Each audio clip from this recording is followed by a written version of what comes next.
Hello, everyone. I think it might be a bit too bright, which is a good thing because it's been very warm. No, we're not warm, but it's been off and on all day. I think that might be good. I think it might be blinding people more. um, See, in a few minutes' time, we won't be sun. But, I think that's good. Let me know if that's good. It might be just too bright. Like, it is too bright, which is a good complaint. Um, it is a bit too bright. Like, it's a lot better than it was 2 seconds ago because I could not even see into my computer because of the brightness behind me. But a while ago, it wasn't bright. It was pissing rain for about 2 hours nearly. So it's only kind of getting good now when, when the evening's nearly done.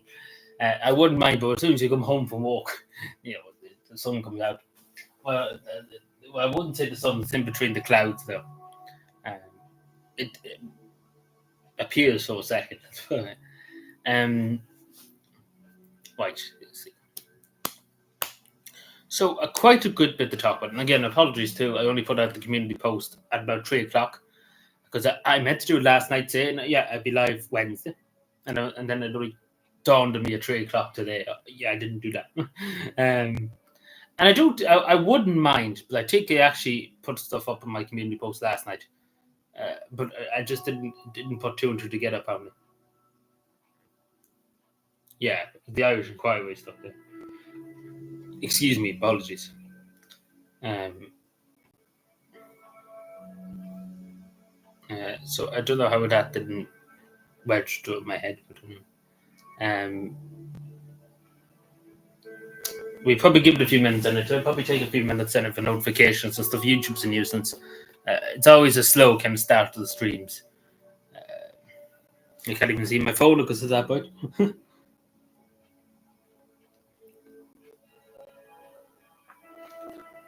oh my god, it's just getting brighter. I wouldn't mind, but a few minutes ago it wasn't bright. Morning, morning.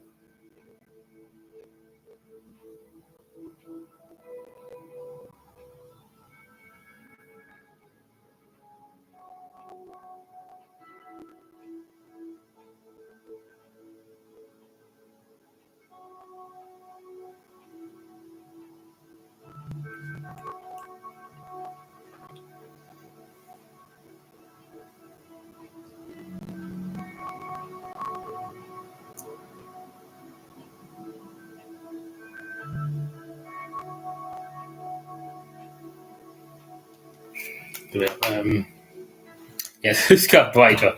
I don't know if that's good or bad for people. It might be blinding people, literally. You see, I think that's good. It's no point putting on the light anyway, so it's just too bright. Um, yeah, you should be able to see everything anyway, so. Um, yeah, it looks to be fine. Anyway, we have to give it a few moments. Hello, hello, everyone who's joining. Hello, hello. My own live chat, I am. So yeah, the usual thing on YouTube, unfortunately, the wait nearly 10 minutes for the YouTube notification and stuff to go out. It is a nuisance, YouTube notifications and stuff. Hello, Gordon. How are we keeping? How's today going? Um, YouTube's a nuisance. Again, there's always a slow start to the streams, but you know, when we get started, we get started. I suppose it's just kind of getting the notification out there and all that. It takes time.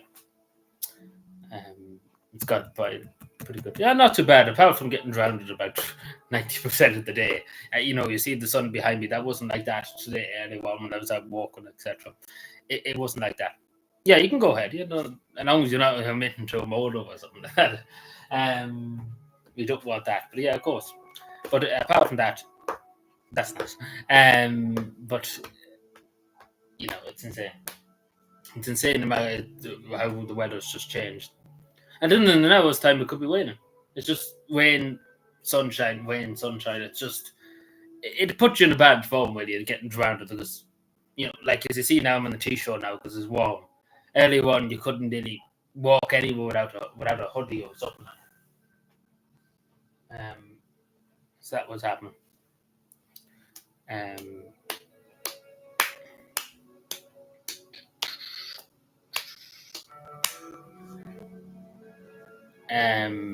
I don't know if the music's okay for people too.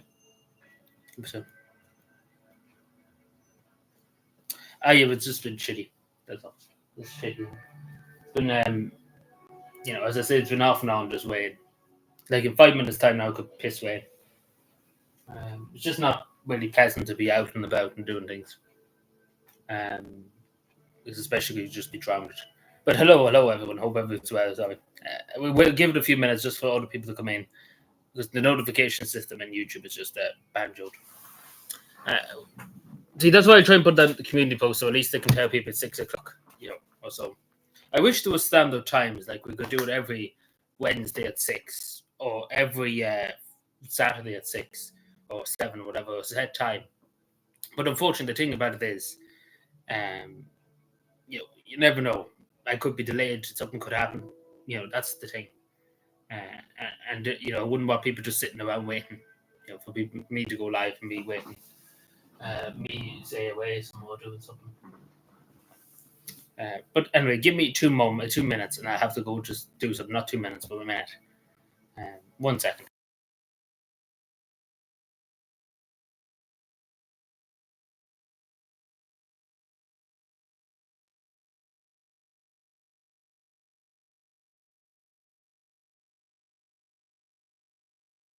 Sorry, apologies. Just making sure I have that yolk there.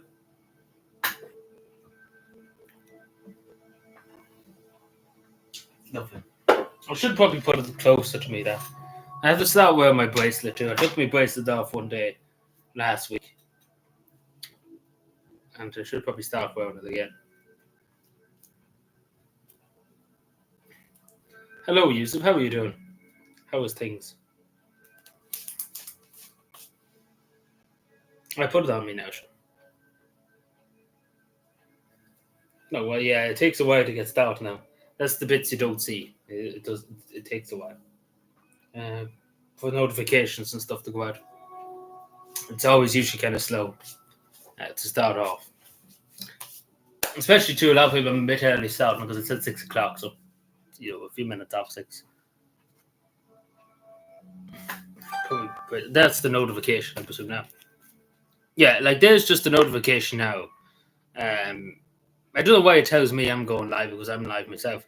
But basically, it takes 7 minutes or so, nearly 10 minutes. They say it was 7 minutes live, and it took 7 minutes for the YouTube notification to go out to them live. That's how long it took, 7 minutes. So that's what I'm saying. So it takes time. So we give it another few minutes and for people to see it and stuff like that. It's a nuisance. Again, I wish it just could get started, but Which language? What language? Oh, you're talking about what Yusuf said. All right.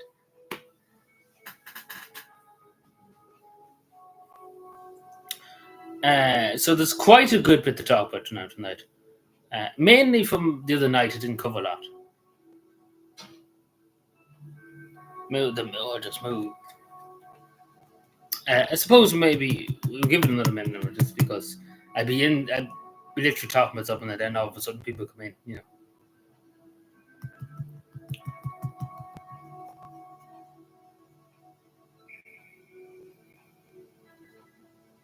It's officially 6 o'clock. So there's that much on my computer. It's just insane. I don't even know where to start.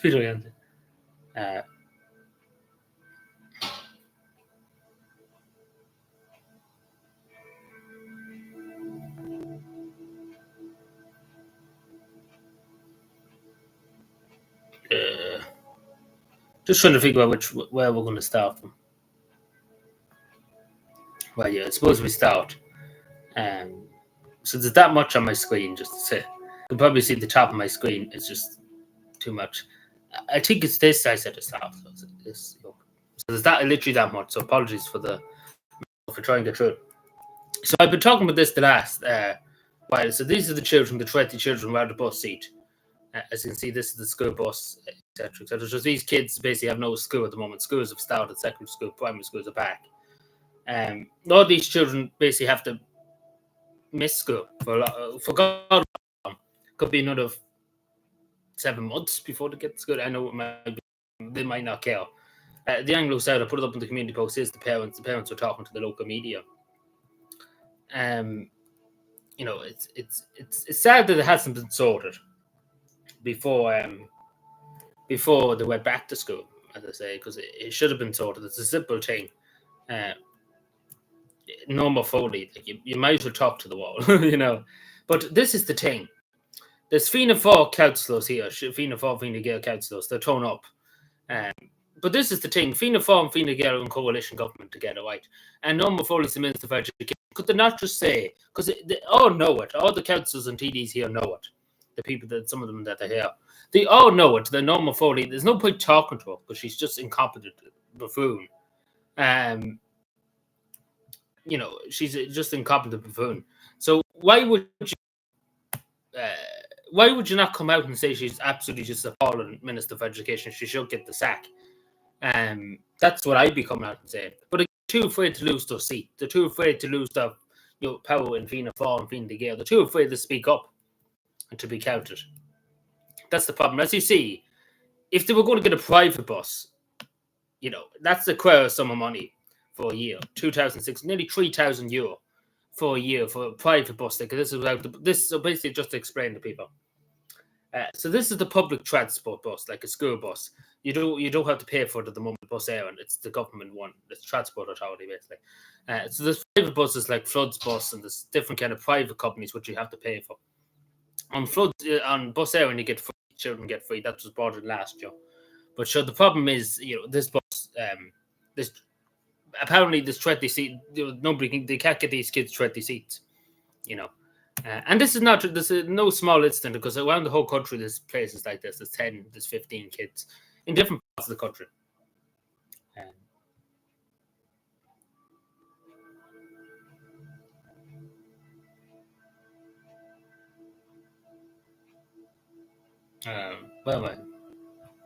But yeah, so it's no sort to be it doesn't look like it's going to be solved anytime soon. So they're going to be there every morning. It's unfortunate. Again, these women have jobs. These men have jobs to go to. There's one woman, I can't particularly, I think it was the one, I can't presume actually, I probably won't say the name, but it was in the video, at the end of the video, that she's a teacher and her husband, what was she say her husband was? Oh no, he's the teacher, she's a nurse. So obviously he has to go to school. He goes to a different school in some other part of the country.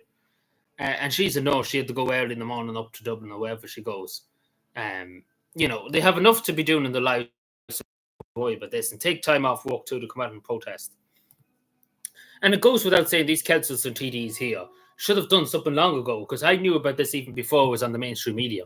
Like, this was simmering for a while before it even became on the mainstream media. The only reason why it's out now, in fairness, and again, this is the thing that has to be said, that these mothers here, these women here, only for them speaking out and putting it up online that nothing's been done, this is the disgrace, or using their voice, because they were saying the local TDs did fuck all for them, basically. And only for them using their voice, to be no media coverage at all. That's as simple as that. Only for them speaking out and being counted. And hopefully that will go in their favour. Because again, you might, as I said earlier on, but the Taliban, we probably remember the day about the Taliban banning children from, like, women from school, girls from school. Even if I was in this situation as a young lad, going to school, I'd be happy I wasn't going to school, obviously. But at the end of the day, you don't appreciate school. You leave school, etc., etc. You don't appreciate the knowledge and stuff you get go from school, etc., etc. So, as I say, it's a pity that these people have to go through this. And again, that's the people who are to blame. The main person is Norma Foley, first of all. The second people really here is the councillors, the TDs, the local councillors and TDs, for not speaking up and saying Norma Foley needs to be got rid of and needs to be sacked. Because at the end of the day, this really justifies, not this, but last year this was happening last year, that children didn't have seats, etc., etc. And it was a big, huge kick up about last year. There was, I don't even know, 14,000, something like that, children didn't have bus seats, didn't get tickets. It was the biggest mess ever. And the fact that she didn't get the sack over that is telling. And again, this is happening all over again, maybe to a small extent, but at least all over the country. It's about 3,000, maybe 4,000, maybe 5,000 children who are in the exact same situation as this. This is just a big cluster here. But in the other parts of the country, I think in other parts of Cavan, there's 1 or 2, there's 3 or 4 in this area, that area, that area. Basically, if you add it all up, 5,000 or so, give or take. Yeah, it's particularly because last year, if you go back to my stream, I even made videos on it. This was a huge issue last year. Uh, and should have been doubted. You think they would have learned by now to deal with it. So, if that makes any sense. Now, so that's the first thing. I suppose we move to this because this is quite shocking too. So the average wet in County Cavan now is 1,369 a month. Now, Monaghan is 1,200, which is not, which is you're not saying much. But long story short, it's fair to say that's not going well. To put it straight to you. But long story short, for the only Joe, this is just the straight up truth. For the only Joe working a 9 to 5 job, maybe getting 300, 400, maybe 350, 450 a week, right? And they have a car, right? And they have they have a child, or have to pay for the electricity bill, etc., etc. How the fuck? Explain to me, any government minister, how the fuck, or any landlord, how could the fuck some basic person on a basic salary could afford 1,300 a month? Well, the average wage in Ireland for paid unskilled workers, I suppose people work in shops, restaurants, etc., is about maybe 350 a week, 450, something like that, 500. So, and then you take your electricity bill, your tax and your PPSI, etc., out of it, and then you whatever the your cost of food, etc., all this, you don't have much left, and you certainly won't have much left if you have to keep paying this. But that's now that's a good situation basically, because there's wets in Cavan €2,000. Keep that in mind. In a rural county, they're looking for €2,000. So you either have this or you have basically, and it's shocking to see this, considering it's insane. Generally, it's insane considering it's not even a big city like Cork and Dublin. You would understand if it was in Cork and Dublin because it's the big cities. You would understand it's bigger demand. But this is even in just a rural county. It's insane. And you just read through this, and it's just, there's not much hope for the future, basically, for young people in this country. There's no life for anybody, basically, because you're just basically, you're busting yourself at work. You're killing yourself working. And the long story short is, the average across the country is nearly €2,000, basically, just to say. But basically, you bust your ass, you're trying to pay the bills, you don't have much left at the end of the week. It's not very fair. It's simple as that. Not very fair when people have to go and work. And you have children, particularly people have young children, etc., trying to put them through school. It isn't fair. And that's the simple stand. It's not fair that all the people in the world can come over here and young Irish people have to go abroad. And it's just a straight up fact. It's not fair. That's not right. It shouldn't be acceptable that everybody in the whole world can come to Ireland. I'll show you later on. But literally everybody in the world can come to Ireland and they can get houses, etc., etc., when the Irish people can't afford houses. It's simple as that. And just the straight up truth. There's every grant under the sun. Ukrainians, for this, for that, for the other. But there's no such thing as grants for young Irish people. It's ridiculous.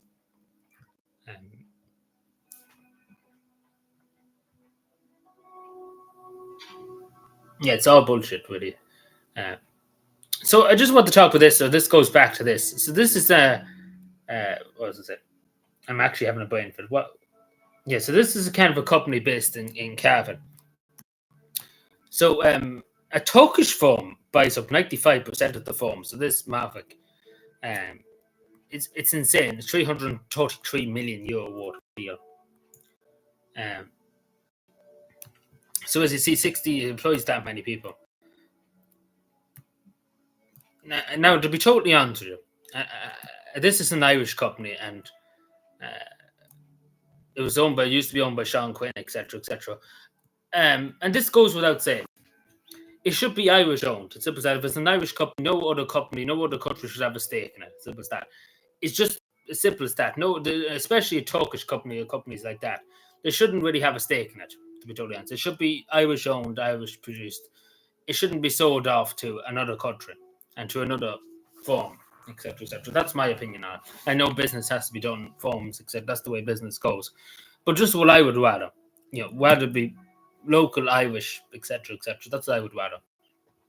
But unfortunately, that's not the world. Unfortunately, But that's where they all have the saying that. But hopefully the workers don't lose their job, and that's the main thing.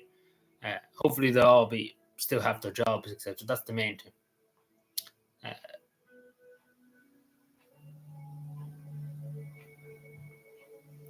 So I don't know much about this. I've seen this been talked about.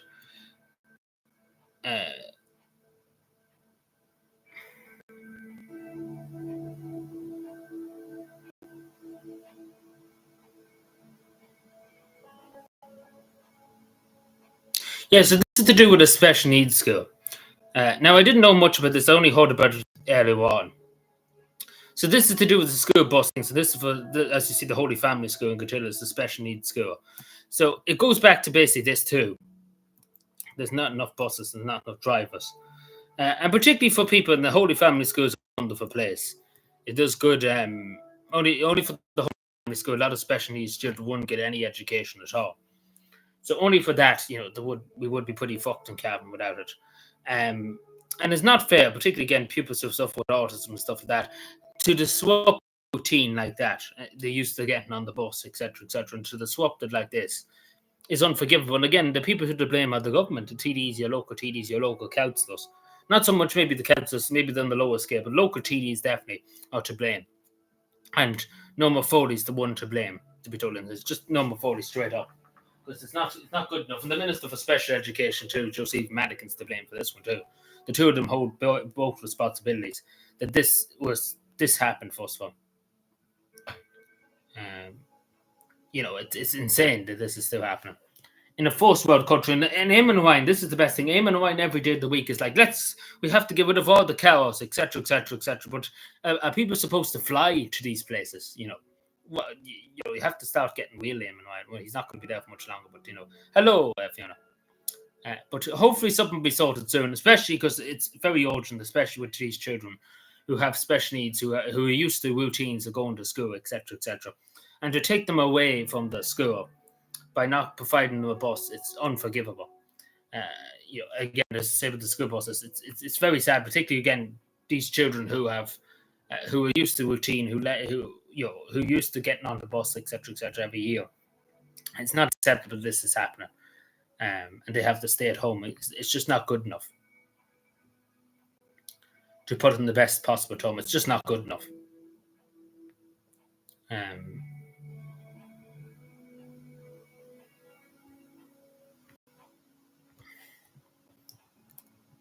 So this is to do with you probably hold me off and talk about this, like the buckle return scheme, bringing in your buckles, like Lucas Day buckles, etc., to return them.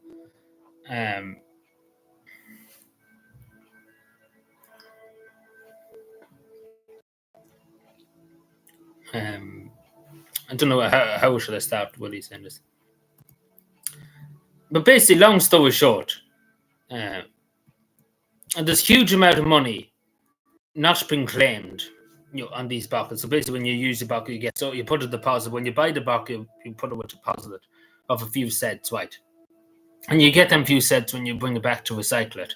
So what that means is basically there's hundreds of millions not being claimed. Wherever the hundreds of millions are going in that, fuck knows. To be totally honest, because it's going to the back coffers of the NGOs. Because whenever you see the NGOs, they're gathering the money. But that's all I really have to say on that for the moment. There's literally that much on my screen. It's lagging.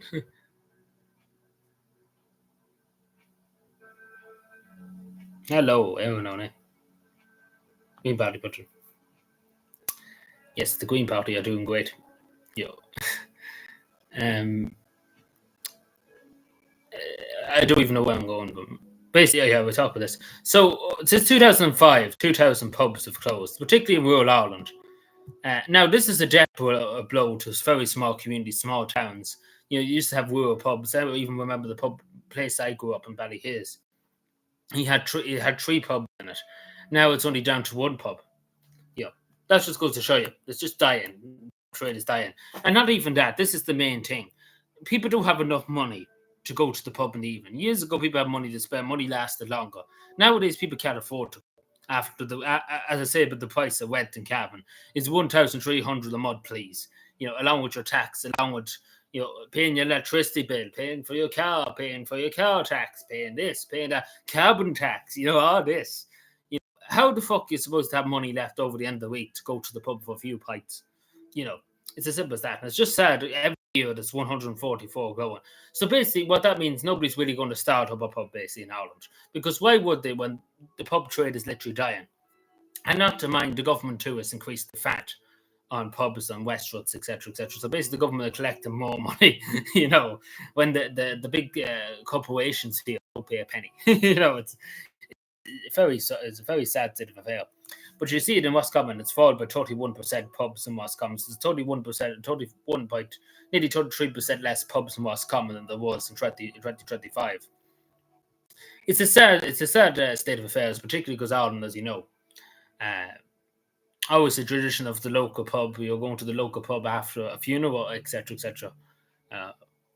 Them days are nearly done, but to be totally honest, because this, as I say, 2000 a lot of pubs, and particularly in rural Ireland. In Dublin, they're doing better, obviously, because it's the capital city, but not so much in rural Ireland. Like in a few years' time, unfortunately, probably within the next 3 years, it could be up to 4,000 pubs, and it's just the truth. It's going to double because nobody can afford to go out. Basically, nobody has any money left over the end of the week to go and spend and drink and to go out, particularly in rural Ireland. Then obviously with the drink driving laws too, you can't go and do 2 or 3 pints in a car. You have to get a lift. You have to get a taxi. That's more money, more hassle, etc., etc. Which I don't. Obviously, drink driving is bad. I don't suggest that we bring it back, but that's a way to kill the public trade in Ireland, in rural Ireland. Is this? And him and Ryan, of course, too, and Shane Ross.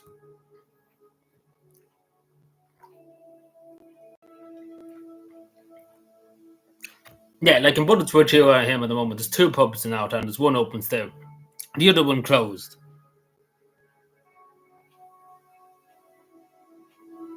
Oh, did they start charging for parking in your local area? Well, they didn't, like in the town they did, but over here you can just park anyway. But the pub trades, like in Cavan Town, like, pause that just for that, just so I could take. Like I walk in the town and stuff like that. I go by a lot of the pubs and stuff. Like during the day, some of them are open, right, and it's just dead. And even in the evening time, a lot of them are just dead. There's 1 or 2 hanging about. How are they supposed to really make any money? To be like, I often wonder. Like, there's pubs in the town I don't know how to make any money at all. Because there's only 1 or 2 maybe in it all day, basically. And, it's the same. Yeah, but I suppose, but for the small, like the people down here, they're not big, like as you say, owns a few pubs. They only own 1 pub and stuff like that. So, it's them that's been hit the hardest. But long story short, all the pubs have really been hit hard because nobody's going to them. It's different, if you have even 50 pubs, if nobody's going to them, you're still making less money, and then the government's taken their big load, Yeah. Like that's about it. So it's 2005 that's been happening. Like I can name you 50 pubs. Like there used to be a pub there, but it's up for sale now. And I want an apartment upstairs, etc. It was a good pub out in Crosstoney down in Cavan. It used to be very popular. They put it up for sale, etc., etc. So the proposal is really at the moment, I think they're going to turn them into apartments, etc., etc. But just that pub was going for nearly 60 years and had to close. And then even just go into Bowtober there. Go to Bowtober if you're ever in Bowtober. Have a look around the old pubs that used to be there years ago. Like at the moment, maybe in Bowtober now there's 10 pubs at most around Bowtober. Years ago, there would have been, like, back even in the 2000s, right, 2000 or 2001, you would have had nearly 30 pubs operating in Bowtober. Oh, not 30 pubs, but near enough 30. Like the whole street was nearly full of pubs, basically, in Bowtober. Like Bowtober back in the day was a bustling town back in the 70s and 80s. Now it's just dead. There's nothing in it, basically. And the pubs are basically there's only an odd few around them. It depends. About €5 in rural Ireland. Down here, it's about 5 something. But it's still at that. Years ago, people could. I remember watching a video on YouTube there the other night, and they were getting a pint of Guinness for £1. £1 back in the 70s. £1. Compared to nowadays when they're looking, the price of pints is up to €5, etc. So if you have a few pints, the money doesn't be long piling up. But back years ago it was £1 back in the 70s. I can't even see with the sun.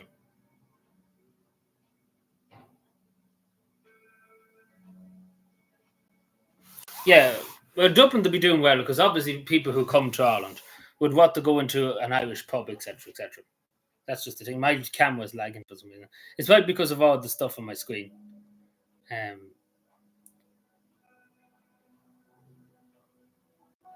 Oh shit. Yeah, I try and close up. Yeah, just X out first. Hopefully the light might get better. Yeah, it's okay when I go to this. It's just when there's that much on my screen there that it's.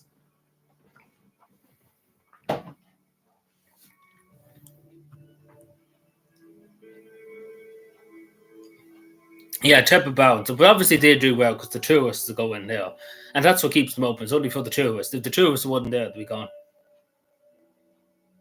Yeah, no, but down here it's about 5 something or something like that. That's what people say. I don't go and drink, obviously, but you often hear people talking about it here. It used to be 5 something, 5.50 or something, 6 euro basically. Yeah, which would be right on. Again, I don't drink.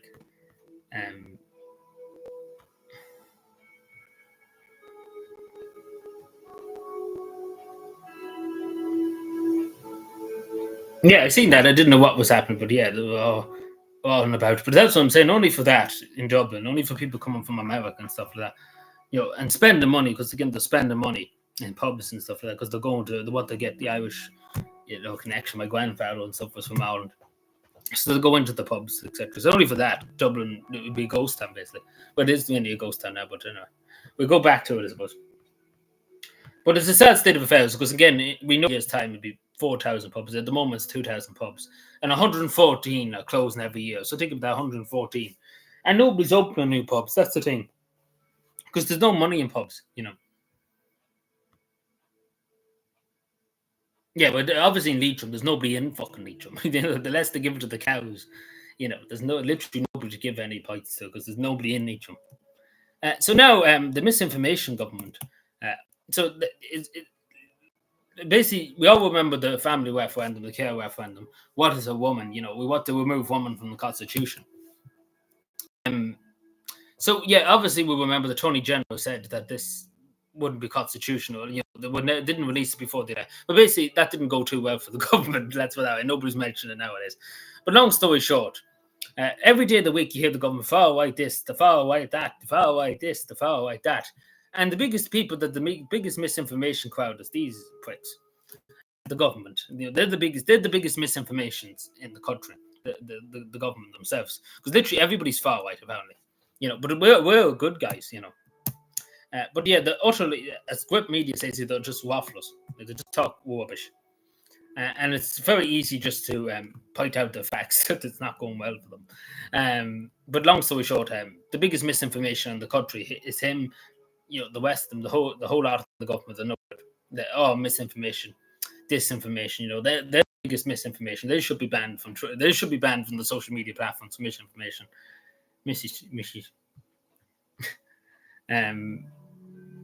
I probably should get more context behind that, but I don't know. Yeah, everything's misinformation with the government here nowadays. Like anything they say is misinformation. So, no shit.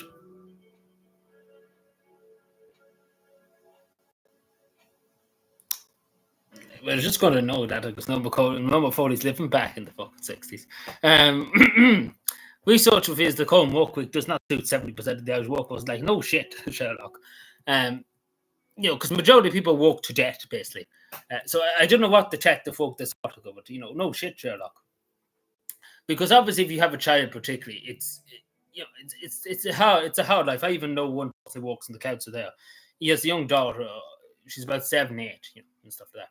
She got sick in school one day, and he had to leave work and stuff to go and collect her to bring her home, etc., etc. Now, thankfully, my overseer, the overseer that was over him, it's very reasonable. It's understandable that things happen. He lets him go, but there's employers that wouldn't let the employer go to collect her sick child. That does happen. And not to mention if you have a job, etc., you miss events, you miss the weddings, you miss these things, funerals, etc. So it doesn't, because there's no really work-life balance in this country. You basically just walk yourself into the ground to pay the bills and to pay for people to be from Timbuktu to be housed in the country. And you just basically hand over all your money to the government. Basically, that's what you're working for, basically. Because at the end of the day, you can't afford to buy a house, you can't afford to rent the house. You're struggling to pay the bills, So no shit, Sherlock, that it doesn't suit half of the people in the country, because people are worked to the debt, basically. And it's just, it's not, people are miserable, basically, live with it, to put it in perspective. But yeah, no, it doesn't solve any issue.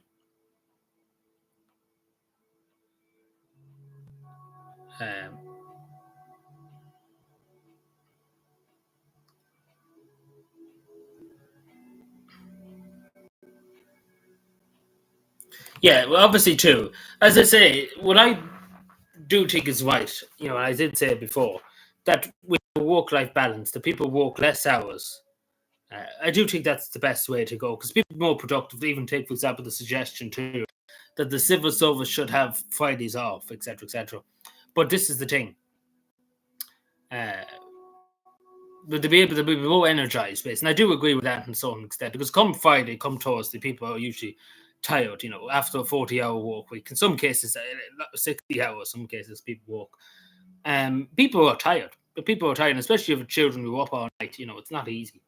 And you have to be reasonable, because again, at the end of the day, the old days of people going into mines and stuff and walking their backsides off should be long gone, because it's the modern world. People shouldn't be killing themselves walking.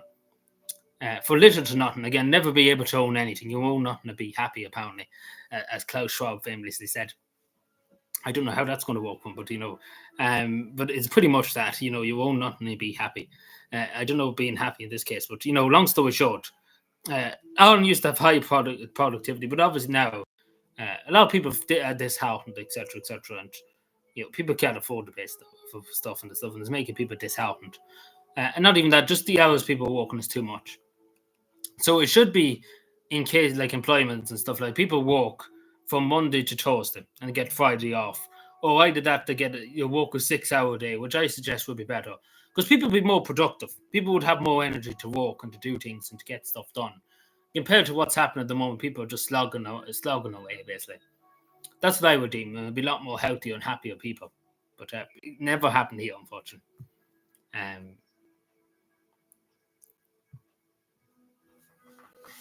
Yeah, oh yeah, we'll talk about that. Don't worry about that. What the fuck did I miss?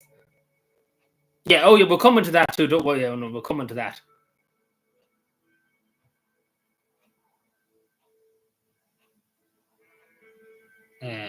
What is that? Waffles? What is this? Waffles. I missed all that. What, did I miss anything else? Because I can't scroll up. You see the way I can't scroll up, it won't show me the thing to scroll up. So if I missed anything, if you can tell me. But we're coming to that. Don't worry, no, we're coming to that. Don't worry.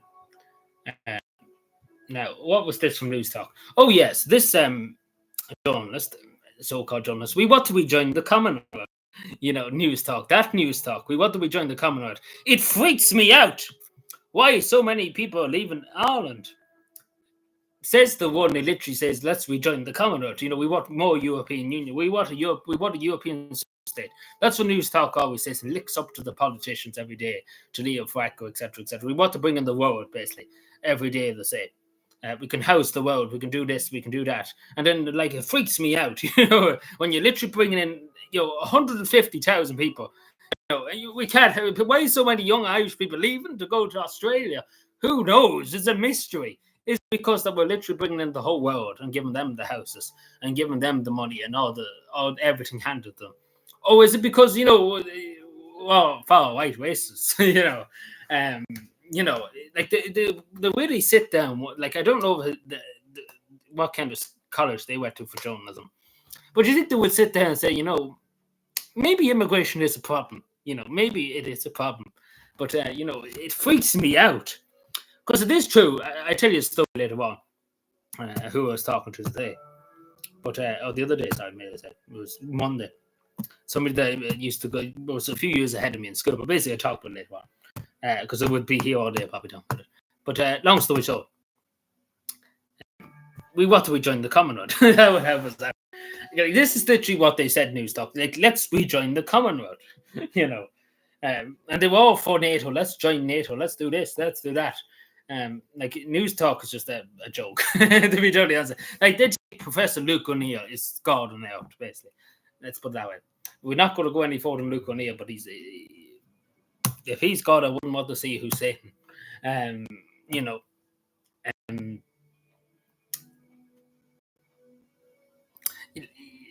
I don't think this drop for them. Either that or they're really just trying to gaslight people here.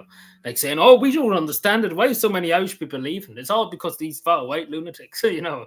Like, this is what they're taking their head. I genuinely don't know what the mainstream media in their head. They're just, you know, it's insanity. It freaks me out. You know, like, have you not looked around you basically for the last year? You know, but apparently not. Yeah, like, where was I here then?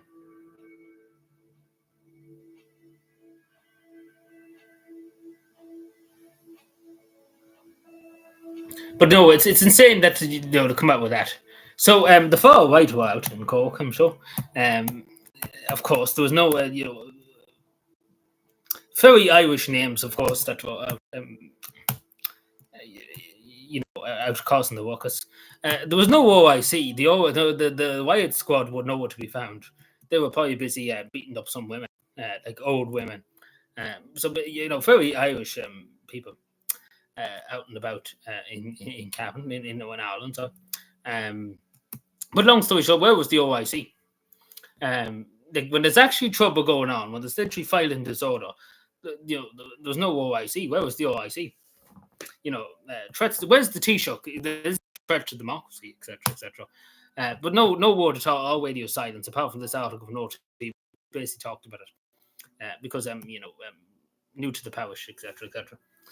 But long story short, I don't know what it was about. Why was a big ruckus? There's videos online, etc., about it. Long story short, I've seen videos about it. The Gardaí tolerated too much of what was happening. They let things unfold too much. They didn't, like, basically, if that was an anti-lockdown protest or an anti-migration protest, you bet your fine dollar that will go in with the batons, and they'll probably summon the army to move us out of the way. If it was an anti-migrant protest, an anti-lockdown protest, whatever it was, maybe. But basically, it suits their agenda, so they didn't really do much about it. So basically, there was no OIC. There was nobody about. It was all God gloves. But if there was people down the road protesting about the West Christian Centre, don't worry, all the Gardaí in the country will be there. The OIC will be there in force, you know, because it's the OIC. We'll get to that. You're not supposed to talk about that, but new to the parish. But you know, it's quite insane when you see that, like, because it was fighting disorder, and there was the Gardaí didn't, no batons or anything was summoned or anything. And if that was comparing that to what happened in Newtown of Kennedy or happened in Dublin, Coolock, comparing that to the reactions of Garda Síochána O'Connell there, comparing to what happened to Cork. Because again, it should be both ways, regardless of who you are. Policing should be both ways. No group should be treated better than another group. As simple as that. That's the law. It should be everybody's equal before the law. But it's the fact that other people have been dealt with more different than other people, if that makes sense. Now, coming to more shit, because the country's just full of shit. So there's only 16 houses, 2.4 homes for 10,000 people in County Monaghan. So at the moment, in all of County Monaghan, there's 16 houses. And you're probably wondering to yourself, wow, 16 houses for 10,000 people. You know, that's great. And, it's not good. It's not busting, basically. Let's put it that way. Like, it's Jova. The West has fallen. Like, it quite literally is. There's only 189 at the moment in County Cavan. And all in County Cavan, think about that. For sale. And to put in perspective, these 180 houses, just to say, none of them are cheap. You might be forking out 1,000 or so a month, a bit more maybe. But basically, long story short, these houses are for rent. It's an insane amount of money they're looking for. So you would have to be insane for people to pay rent in these houses, because literally there's one place in Cavan that's up for sale at the moment, and there's only about 3 rooms, and they're literally, like, the cheek of them, looking for 1,100 and something a month for 3 rooms. There's a toilet, there's a bedroom, and there's a bit of a kitchen, living room in together, basically. And they're looking for, and this is not even the main town or anything like that. It's literally outside of a town. It's outside Coachella, really. And they're looking for 1,100 a month, please. Thank you. For literally what I would nearly call a shed, to be totally honest. It's not much room. Like, the bedroom is not big. The toilets, you might as well call it a fucking, I don't know what we call a hot press. Instead of a toilet, like, and they're looking for 1,100 a month in rural County Cavan.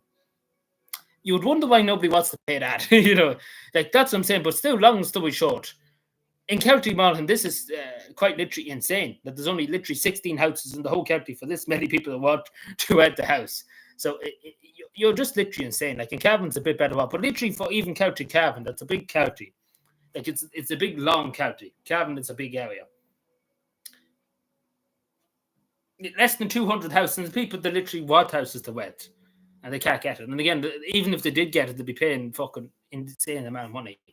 But basically, the West has fallen. Basically, that's what I need to say, because it generally has. When you see this, it's just generally the West has fallen. Democracy.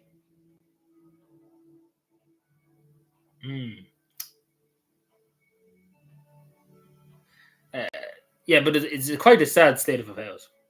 Okay. But yeah, speaking about what I said earlier on, you probably heard that. So this is literally a 17-year high. So it's a long time ago, and it's probably more than what they're saying. Like 100%, it's far more than what they're saying. This is probably not accurate, and that doesn't count the people that have literally fucking torn up their passports, and just came into the country anyway. So this doesn't even count that. So the West has fallen. Like 15,000 people, 150,000 people, so over 100,000. The whole population of Cavan, Monaghan, Leitrim, Logford, probably. So basically, all these counties put together is the amount of people who came in over the last 12 months to April. Just to say, and that doesn't count last year, the year before. So we're probably looking maybe 400,000, and then that doesn't even count the people that have turned up out of the blue. So we're wondering why there's no houses for people. And we're wondering why, prices of houses have gone through the roof. Maybe we should ask why so many people are coming in. And would that have something to do with it? News Talk, are you aware of this? Maybe this has something to do with why there's no houses, or why people are leaving, Irish people are leaving to go. Because, there's no place at all. There's no place at the inn for anybody, Also, they're saying that we're told, like, they're hoping, like, who would return to this shit fest? Let's put it that way. They put it in the nicest possible tone. Like, which Irish person that has got a nice job as a teacher in Australia or a nurse in Australia, what insane lunatic would come back to work in this country and to live in not even how would they afford, to come back to this country, even buy anything or to even survive? Because this is not true. This is just people told enough out of the blue. They're not Irish people anyway. And as you see here, 27,000 Irish citizens have left to go to the European countries, the different European. 5,400 have left to go. This is coming in. Sorry, I'm getting confused. So this is people turning up. So that's to say European citizens. Sorry, I got confused there. So this is European citizens returning. There's also 5,400 from UK citizens, but look at this: 86,000 were citizens from other countries. So this is definitely Algeria, Georgia, Albania, wherever, Nigeria, stuff like that. This is about 86,000. For just to put it in perspective, to Ireland on his 5.7 million people. So that's a crowd chuck. When you add that in, that's only for this year, like the last 12 months. So think about that for a second. And then add on maybe other numbers, and you have a very terrifying number. Like literally the border, like whatever they say about we don't have open borders, etc., in this country. I think this tells you a different story, because if this is open, if this is not open borders, I don't know what to tell you. To be totally, I don't know what to tell you, because generally the flood has come in, basically. And when you see it's pretty sad. 69,000 people emigrated from Ireland. So the amount of Irish people left, 69,000, 70,000 have left from the first 12 months to April. Like, it's insane. So 10,000 left to go to Australia. So, like, you see the amount of people going to Australia for a better life. It's a sad state of affairs. Like, Irish people have to leave, and other people can come and get everything handed to them. It isn't right, and that's the not being racist or far right or anything like that. It's just the straight up truth. It isn't right that Irish people born and bred here, who spent all their life here, who family dates back generations, have to leave. We've been like not have to leave, but being forced to leave, like literally a gunfight. It's literally the famine all over again. It's basically when the landlords they couldn't afford to pay for their houses, the landlords kicked them out with the OIC. It's basically that all over again because young Irish people coming out of college, coming out of school, trying to get a job, have low-paid jobs, are working their asses off, and they can't afford to pay for a house. They have no hope of ever owning a house, let alone buying a house, and they can't afford even getting a tower to pay the rent. They can't even have a family. It's just total fuck. So you wouldn't. Generally, I don't blame them for leaving, but it's a sad state of affairs that we can literally bring in the world. Like literally, this is literally the world. This is Ireland. Literally, 69,000 have just gone up and left, and literally we can bring in the world. And these figures don't add up, Like basically, there's more people coming in from Timbuktu, from here down everywhere, than there's Irish people. Basically, at this stage, it's insane. It's a sad state of affairs.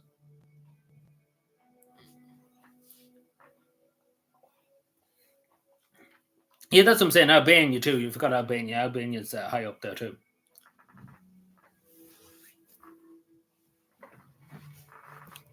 But basically, go back to that. We can house the world, but we can't house the Irish. And that's just a simple stat. It might be far right, it might be wasted, whatever. But it is the truth. The sad state of affairs when you see this is only for the first 12 months. So imagine adding it up for the last few years. Like, good God Almighty, you'd be looking maybe 300 or 400,000 that Irish people that have gone up and left. Our best and brightest have just gone and left. As you know, you and I I've often said there, and only and Fiona too. We know so many people who've left. Like literally, we've known people, our neighbours, our friends, people we went to school with, often different countries now, and it shouldn't be. Again, nobody wants to leave. I can tell you for the people who went to my school, nobody wants to leave, forced to leave because they could never get anywhere to rent. They didn't have a hope of moving out of the father or the mother's house. They didn't have a hope. They had no hope of moving out of their house. They couldn't get a job, even if they done college. Some of them, and when they got out of college, they couldn't get a job. They couldn't find a job, and even if they did, the money wasn't good enough, and they couldn't afford to live on it. It's just a very sad state of affairs when you see this. 70,000. It's a sad state of affairs. And literally at the same time, it'd be different if nobody was coming. And understandable, but literally we can house the world. It doesn't make any sense how we can literally house the world. And literally this is the biggest amount of cope ever from the Irish media that literally totally doesn't. I don't believe you.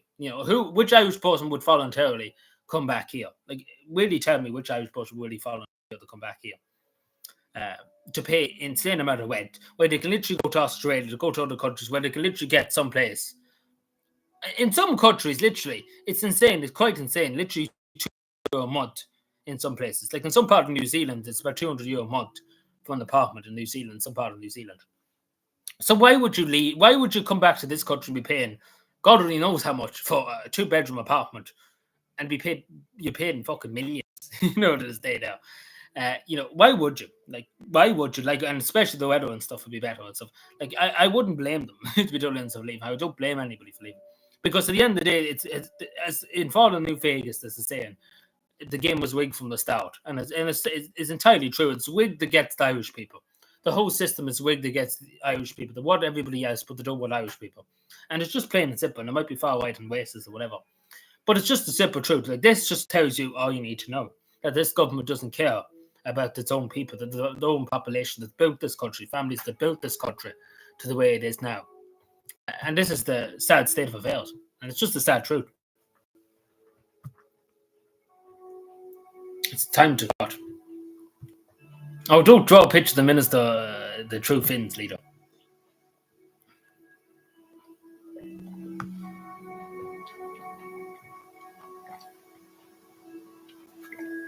But this is the thing. It's people can't afford it. Simple as that. Nobody could afford to have a child nowadays, especially multiple. Mainly at the moment, young Irish women and stuff are having one baby or so. But see, the problem is they can't afford it. Anything else, if you had 5 or 6, Jesus Christ, you couldn't afford it. As simple as that, you just couldn't afford it. Not even that, you need to have a place of your own. You couldn't have it in a small rental flat, etc., etc. You needed some place of your own. So basically, the whole thing's just fucked up, basically. No women, no child, they can't have any children. Like, I know 2 or 3 people used to go to school, had kids and stuff like that, and they're struggling. Like, I'll just tell you straight, they're young Irish people, and they're struggling. They're struggling. They work full time and stuff like that, and it's a hard life. They have to pay for the child to go to school. They pay for childcare. It's a huge amount of money to pay for childcare. It's just a struggle. It's just a constant struggle, and they're thinking about moving. There's no life for their child too that grows up. There's nothing here for them. Never that. And this is the sad reality. There's no incentive for young Irish children, the young couples to have children, because they can't afford to buy a house. They can't afford anything. That's as simple as that.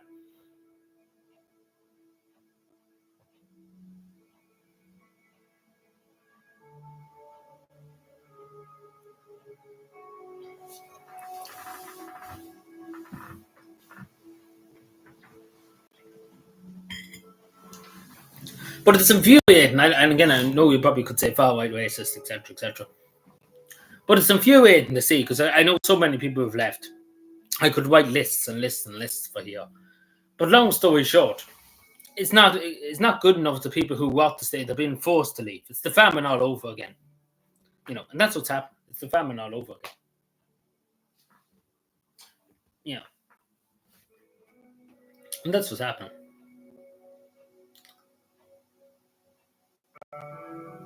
But we see the. Going back to have a message on Twitter.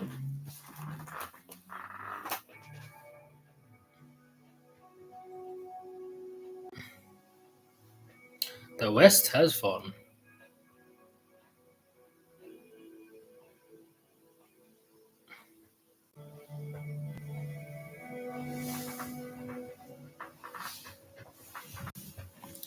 The basic things.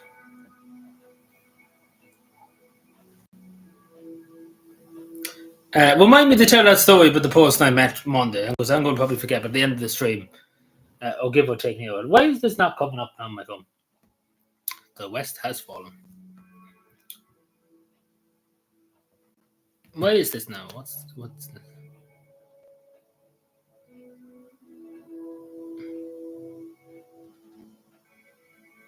The West has fallen. Yeah, you've probably seen the Irish Inquiry's video yesterday. Like, there's huge money being made there in Mayo. That's only one part of the country. Huge money being made there. And it's good work done by the Irish Inquiry. But it's happening all around the country. Simple as that. And it's going on far too long. And we're putting up with far too much bullshit, to be totally honest. To put it in the nicest possible terms.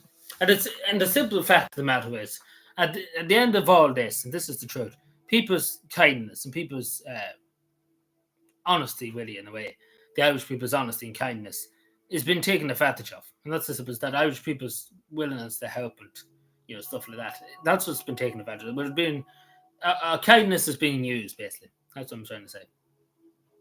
And abused.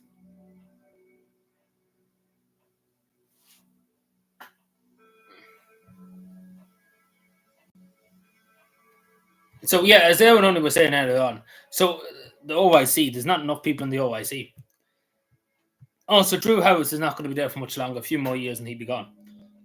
But you wonder why, literally sending the Gardaí, because again, at the end of the day, the Gardaí's job is not to bus in loads of people from Timbuktu coming in buses that have no passports, etc., etc. That's not Garda Síochána's job. Last time I looked at the vote, is to uphold the law, etc., etc. It's not to fucking bus people in from Timbuktu into to asylum centres and beat up old women for opposing it, etc., etc., and beating up young women and children. That's what Garda Síochána is nowadays, beating up people who oppose the government. That's what really it is, just suppressing people. And then if you dare misgender anybody, we'll deal with you in other ways. But there wouldn't be nowhere to be found, as we've seen in Cork there. nothing done about it, basically. And we see across the country burglaries happening around the clock. The Garda, nowhere to be found. And we've seen during the lockdown too, people rang into the guards about different things, the phone went unanswered.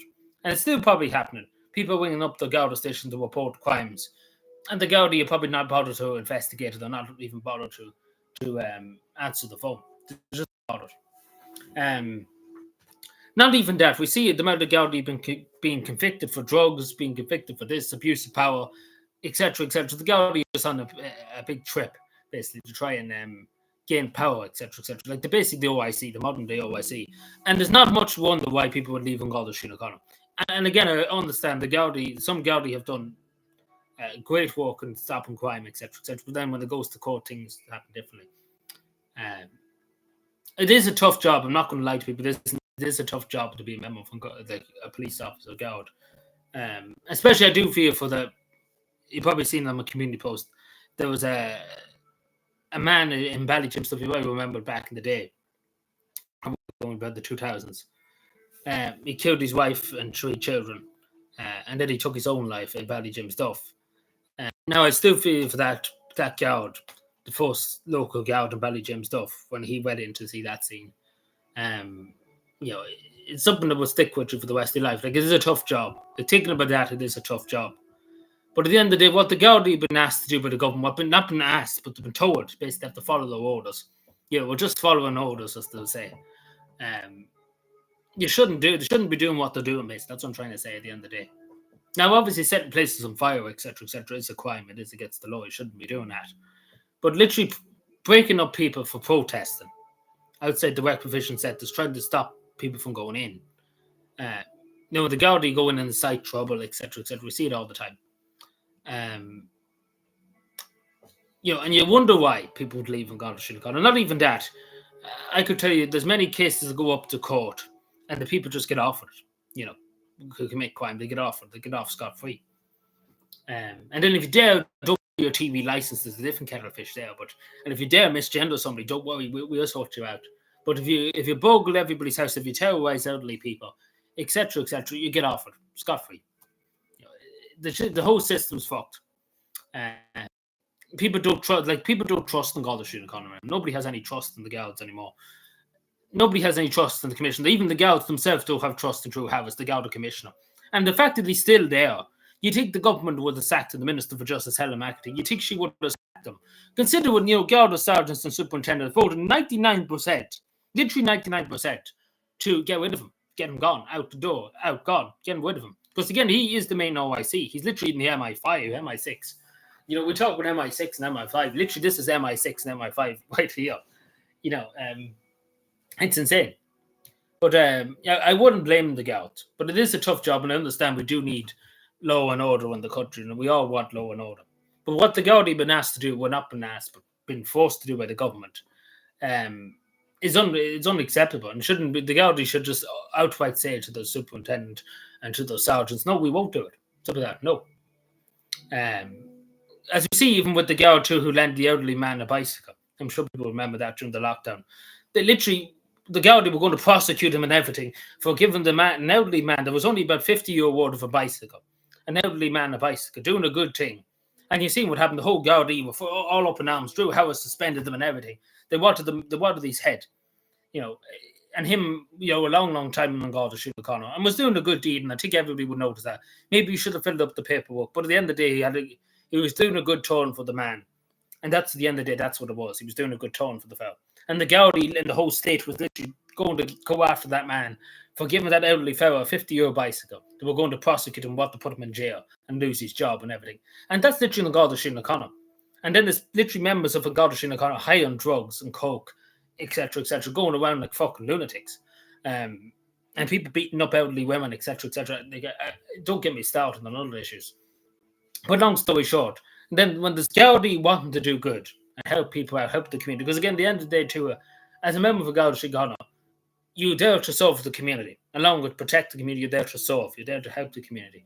In what it means, obviously community defence, etc., etc. You're there to serve, you're there to protect.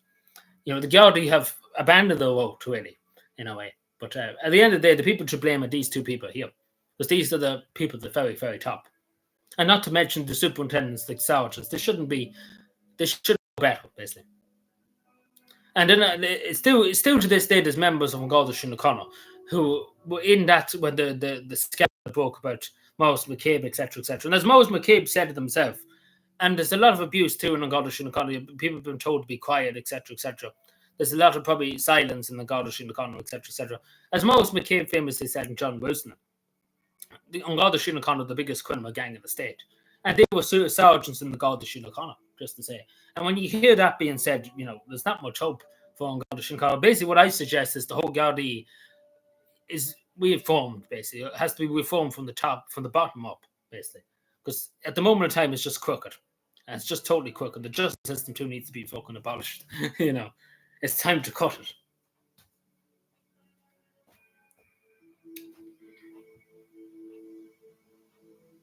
Yeah. Yeah, that was it. Yeah, but what I'm trying to say is, I'm saying it because the girl that went in, like there was a note put on the door that time when he killed his family, etc. He was a horrible, evil thing to do, and I don't know why he did it. It's still something I remember. Still remember all the time. But no, just the note was left on the door for the family to find, to ring the guards, etc. Like it must have been difficult for that young girl, because it was a young girl at the time, the first girl to go in, the local girl in Ballyjim at the time. It must have been difficult to go and see the sights he's seen in there. And when you do think about it, it's something that you won't get out of your mind for the whole rest of your life. As simple as that. It's the same about there was an accident here 2 years ago, and the first girl to go was a young girl who was only out of Templemore a few months, and to see a young lad dead in the road, it's something that you won't, it's something that you won't it never go out of your mind, basically. And I do feel for that girl too, because he was only a few months out of Templemore, and to see that is not pleasant. Let's put it that way. And something that you're never going to get rid of out of your head. So it is a tough job, and especially in accidents and stuff like that, having to go and tell people's mothers and fathers their son and their daughter won't be coming home. They died in an accident, in the middle of the night. It's not an easy thing to do. It's a tough job. It is a tough job, but the government are not making it easy for them, basically.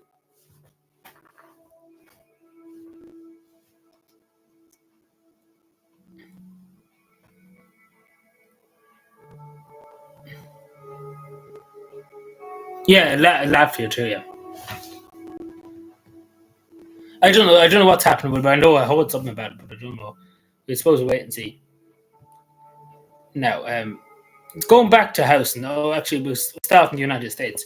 So, no surprise here.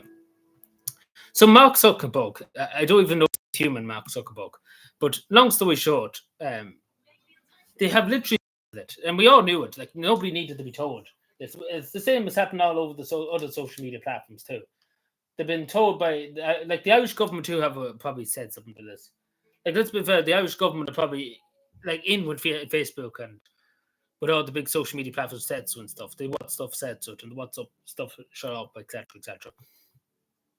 Long story short, I would love to see what the Irish government have said to Mark Zuckerberg on Facebook, particularly because, again, Facebook's main headquarters, Meta, I suppose they call it nowadays, their main headquarters in Europe is in Ireland. They pay no tax here.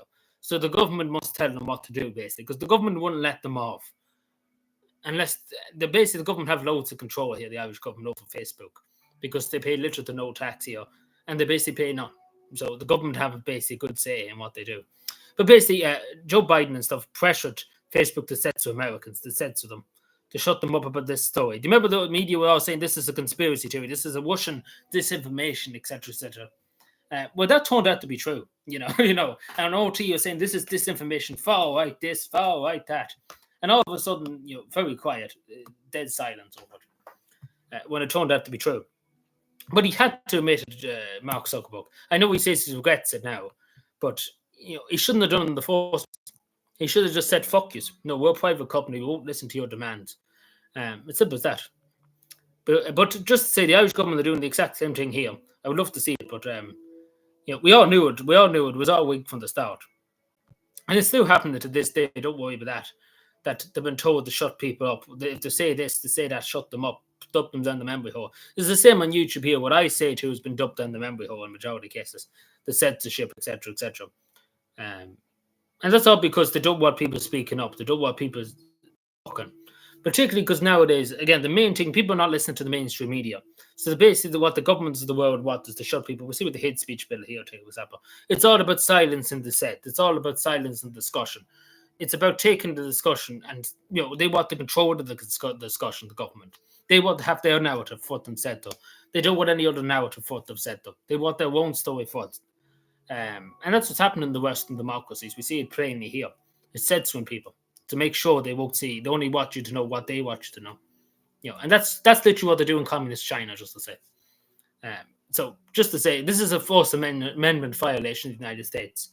And basically, this is very damaging to Joe Biden and Kamala. Because again, at the end of the day, regardless if she likes it or not, Kamala Harris, this is her bed, and she made it too.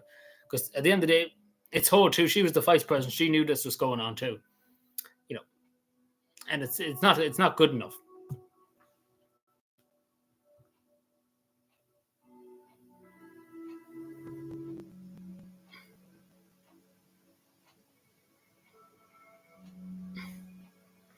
Oh, well, Zuckerberg definitely is.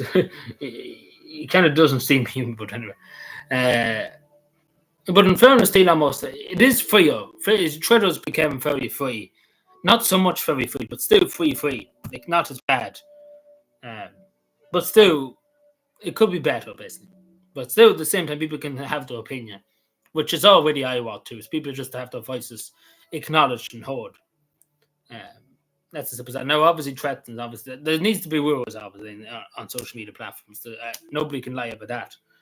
But it says to somebody for just saying, the Hunter Biden story is real. Before the election wasn't, it's not proper because it turned out to be true. It wasn't fake news. It was true. Now, this was a thing in the north of Caravan in London. Now, there was an insane amount of, it was literally 7 stabbings or something like that. And then literally Sky News, 7 stabbings, there was a 39 attacks on emergency workers and paramedics and the police.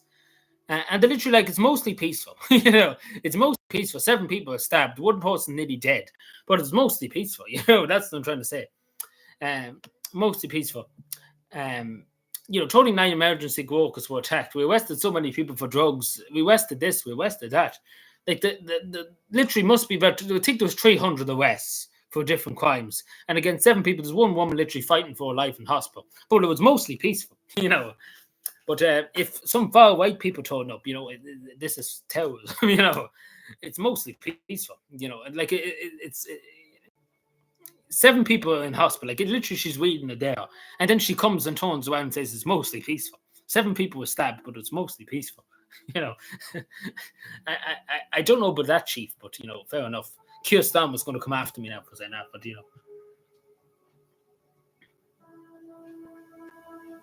yeah, mostly peaceful protest.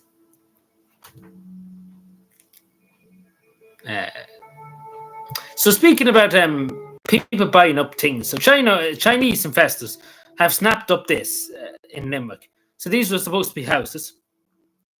So the Chinese company, what they're going to do here is they're taking these houses, right? And guess what they're going to do? They're going to up the price. So basically saying beforehand, maybe these could have been not too bad, given to Irish landlords or whatever, 1,000 or so a month, which, it's sad to say, but, good luck now, because they're going to be about 3,000 a month now, please. Because that's what's happening. These Chinese, not even to mention Chinese investors, will just probably use them for asylum seekers, etc., because they make money from the government. It's all just a big money scheme. And let's be fair, the local TDs in Limerick are making a few bucks too. Because let's be fair, in a modern first world country, we shouldn't be letting foreign companies come up here and buy houses. Like, literally, this is what's happening. Foreign companies from outside the state are coming in and buying up all houses. Houses have been done up. And then they're literally renting them out for exorbitant amount of money. And not even that, some of them have been given to people that are not even from the country, etc., turning up from Timbuktu. So this is what's happening. This is reality in Ireland. This is the reality. And it's insane that this is allowed. Because again, the government are making money. They're definitely getting a few bob handed to them on the side to shut up and be quiet. It's just insane. Good evening, Sean. How are we doing? We're a bit agitated tonight, so so yeah, the Wed to Buy scheme is doing well, just to say. In Dublin 8, one part like the Wed to this is supposed to be a government scheme to help people wed to buy a wedding apartment. Just to say, it's Jova, the West has fallen, because one bedroom apartment in Dublin 8, we're looking for that much for you. Are you well? One bedroom, they're looking for 2,400 a month. And this is on a government scheme. This is a government rental scheme. Are you well? This is a government scheme, like a rental scheme. And this isn't, I wouldn't mind if this was Dublin 1, but literally Dublin 8, outside the city centre. And they're looking for 2,400 a month. Then if you want the two-bedroom apartment, room, 3,400 a month, please. And then if you want 3 bedrooms, you're just insane. Literally €5,000 a month. Are you crazy? It's insane. Are you mad? This is craziness. This is the definition of insanity. That's nearly, as I say, 60,000 per annum. You would be mad. Literally, all your money be basically going into the power. And this is supposed to be a wet scheme from the government. Are you mad? Just to put it in perspective. Are they mad? Because just going back to what Evan only said earlier on, you were saying about young people having children, etc., etc. You were needing the place to raise the child. You couldn't just raise them in a small hotel room, if that makes any sense. Say you wanted if you had two children, right, and there was two parents and 2 children, right, 4 children. So you'd be going for maybe the 3-bedroom one. So you would have to fork out this amount of money, this amount of money, to have 2 children, a father and a mother. Basically, you would have to fork out 3,400, please. If you have 2 children, if you have 2 young children, then you have to pay for the childcare costs.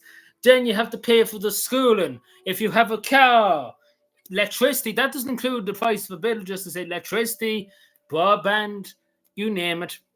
The government fucks you over, takes more money off you. You pay this, you pay that. The TV license inspector, oh yeah. Basically, you're being fucked in every conceivable way, basically, to put the nicest possible tone. Because, tell me who in the name of God could afford that. Who could afford that a month? Are you mad? Are they generally mad in the head? Because literally, just to say, 60,000 a year, literally some people only own about 40,000, 50,000. That's literally a yearly price to pay just for a pound. It's insane. Are you mad? Yeah, we couldn't all just move to Geldermalmos. Yeah, that one Dublin 8, that part of Dublin 8. But that's still just insane. Do you not think that's crazy? Do you not think that's insanity? And this is not you probably think this is just pride. This is a government scheme to wet scheme off. Yeah, this is a government scheme. This is a government scheme, and this is the best they can do. And you wonder why loads of Irish people move to Australia. You wonder why, because a 3-bedroom apartment, they're looking for €5,000 a month. €5,000 a month in this place. €5,000 a month. €5,000 a month, and that's not including your bills, just to say. So you're pretty fucked. Are they well? Who is this is insanity. This is the definition of insanity right here. €5,000 a month. €5,000 a month. Just get that into your head. Are you crazy? Are they mad? Are they good? I know you probably can hear my voice, but I'm just are they crazy? Are they not well? So who is well? Who in the name of fuck?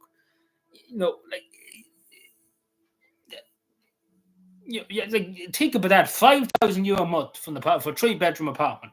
3 bedrooms, probably only a small fucking place too. They're looking for €5,000 a month. 5,000. Just think about that. Think about it. It's insane. Yeah, that's what I'm saying. But they're still charging 5,000. And if you have a 2-bedroom apartment, that'd be 4,000, nearly €3,000 a month. And not even if you have a 1-bedroom apartment, wasn't it? How much was I can't remember. But yeah, they're literally looking for an insane amount of money, basically. And you wonder why people leave to Australia. You wonder why. You really, really wonder why people leave.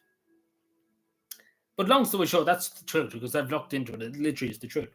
I don't know who the fuck would afford it, but it's insane. Yeah, you probably know it probably there, but literally, you'd be literally insane to walk one of them places. Like literally, 5,000. Just think about that for a tree. As I say, I would only, even if you did have children, like imagine trying to get, because that's probably the best niddy you could get. Smiles to the camera, allegedly, but nothing in Dublin. You're going to pay that probably. But long story short, if you're a young mother with 2 or 3 children, you're fucked, basically. In every conceivable way.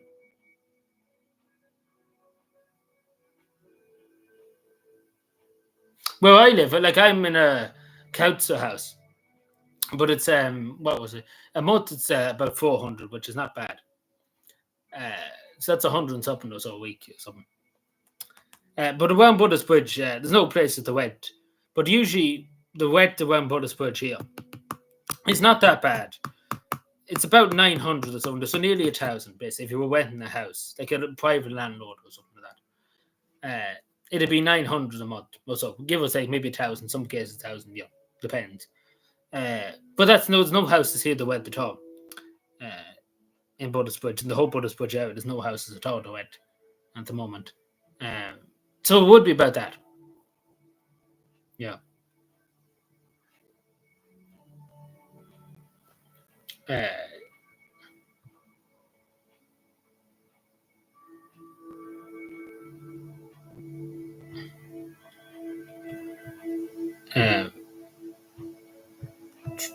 So give me a second. So apparently this is true. The Sinn Féin Council in Wicklow that has been suspended from the party for 3 years. Apparently, allegedly, going by into a Wicklow, it seems to be true. So I don't know. Does anyone looked into it too much? But it seems to be true.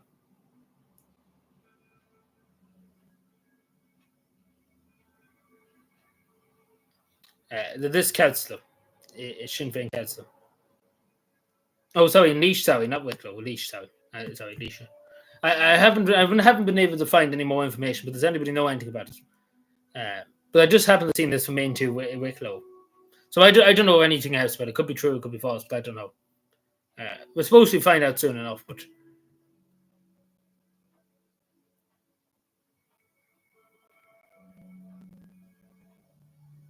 in a few years, asking me that, I'll probably go to Finland to just annoy the true Finns. At this stage, I'll just generally go to annoy them. That's probably generally where I would go. Either Finland or not go to Sweden, probably Norway or something. If I was going to go, I wouldn't go to Australia. It'd be too warm. It's too far away. First of all, I couldn't do it. Go that far. To halfway around the world, no, I wouldn't want that. Or New Zealand or Canada. I wouldn't want to go to Justin Trudeau's Canada. Don't want to go there. The United States is Joe. The West has fallen. I wouldn't go to know anything on the continent. The continent.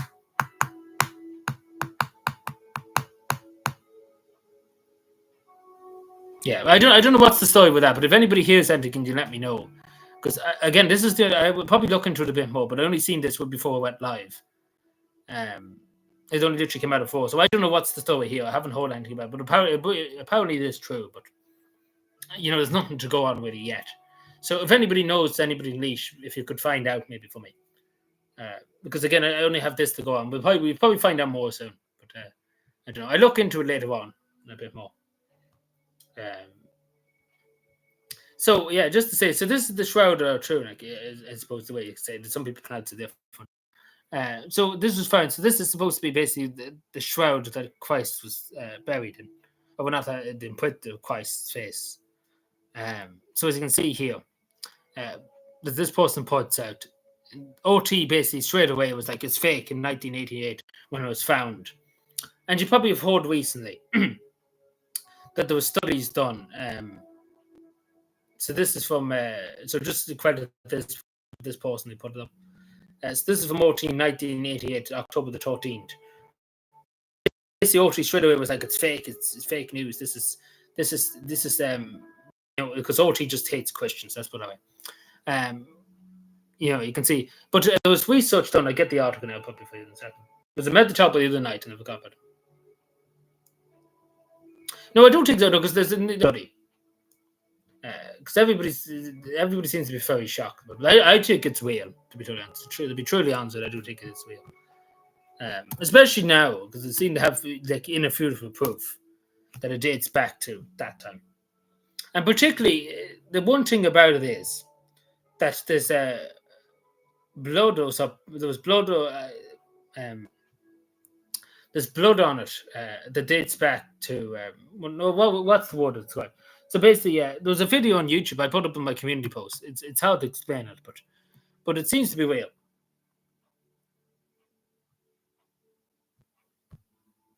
It does seem to be very real, and I do think it is real.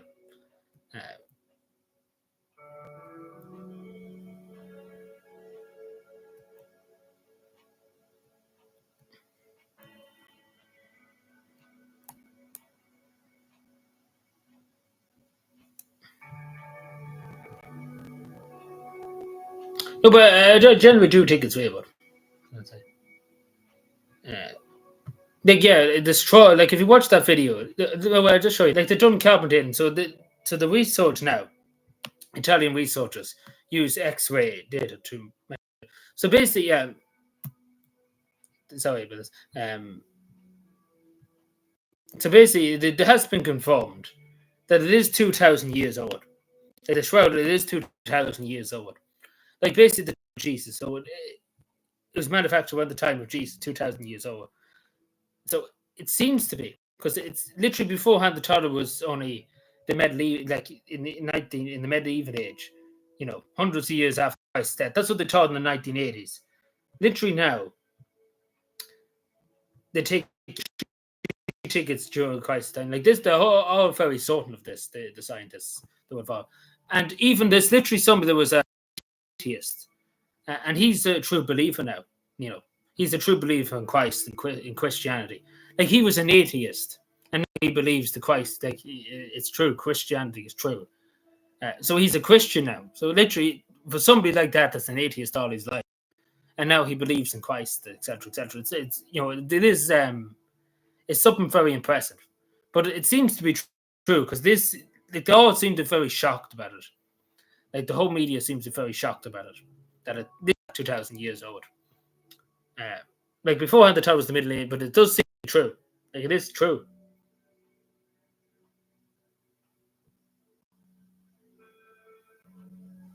Yeah, Dublin, the island man's a lot smaller. Dublin is huge. There's a million people living in Dublin. Yeah, like there's a video on my. No, I haven't put it up, but it's on my community tab. I get it for you just to show you.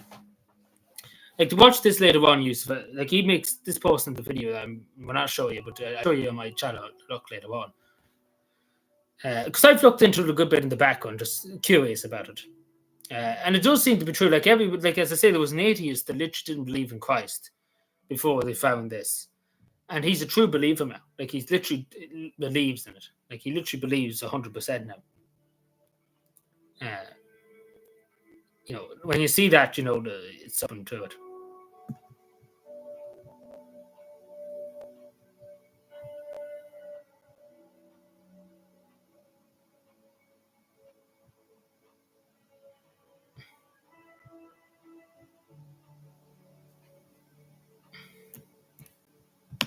Sorry, I'm just trying to find them.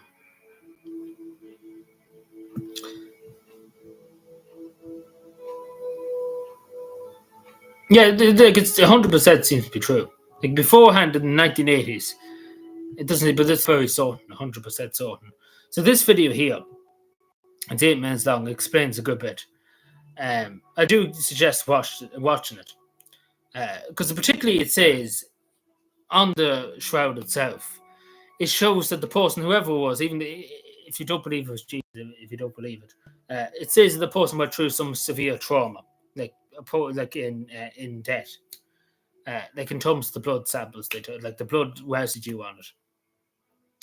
It looked the way it showed is severe trauma, like severe trauma. It's how they But basically, this person put it very well, because obviously he's a doctor too, so he puts it in a very good way. But a lot of indicators seem to say it's true, 100% true. Crucifixions. Again, if you watch that video, it's a great, good thing, and it generally seems to be all true. Like what's been said, it seems to be true, and especially scientists do believe it, that it is 2,000 years old. So it is generally it seems to be the real thing. Yeah.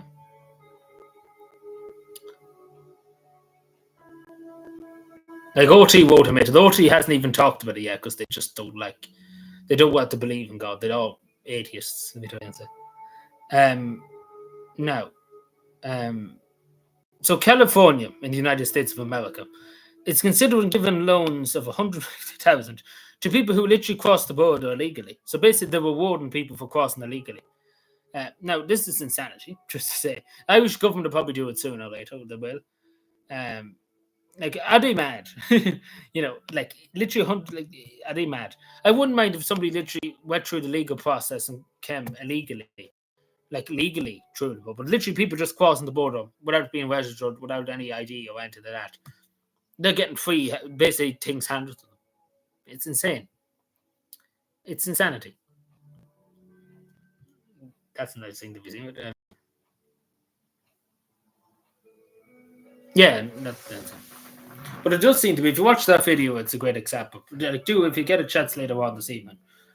Yeah, but obviously no, not the Western world. Anybody from Mexico, from Ukraine or from Timbuktu, but no Westerners allowed. We're not allowed. We're not allowed. It's anybody else but people from the West. But literally, that's what they're proposing. Like, literally, they have it in front of the California state legislature. They actually literally are serious about it. Like, it's going to cost, like, I think they said hundreds of billions a year. But they're going to do it, Whatever about the California citizens, who cares about them? But, we're more worried about, because at the end of the day, San Francisco, that's in California, has a huge amount of homelessness. And there's no such thing as helping them. But, we can help this, makes sense, logic. Because it's just insanity.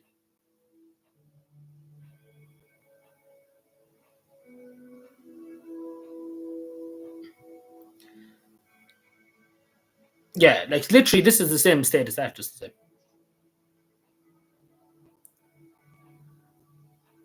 Yeah, I wouldn't move to California because Hollywood's there. Now, so we move on. So I probably would have went if I knew about this. I could have went to Poland for a trip, but I didn't know at all about this. Like, she was speaking on the Fed, and as you can see, everybody's just they literally stampede basically of people wanting to go and see her. But long story short, I actually probably would have maybe went if I knew about this a few months in advance in Poland. I probably would have maybe went. I don't know whereabouts in Poland, but the weather was just speaking of some event. But long story short, literally the whole country turned up. This is just a small sample. Basically, where she was speaking, literally no one was packed. So very popular. But long story short, if I knew about it, I would have went. Because I probably would have went. Because everyone only was just asking me the other night if I would have went. All of a sudden I'm very interested in Poland, but all of a sudden now I'm like, I might think again.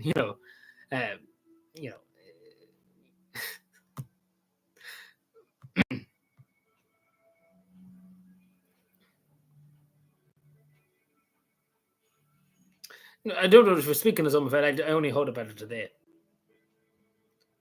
No, I did. They all California's a hot place. Like, well, I don't think that's why she's speaking at some event. I don't know what's about. I only seen him briefly earlier on. See, it's hard to know. Like, you go to different things. Now, the true Finns are blowing themselves up, allegedly.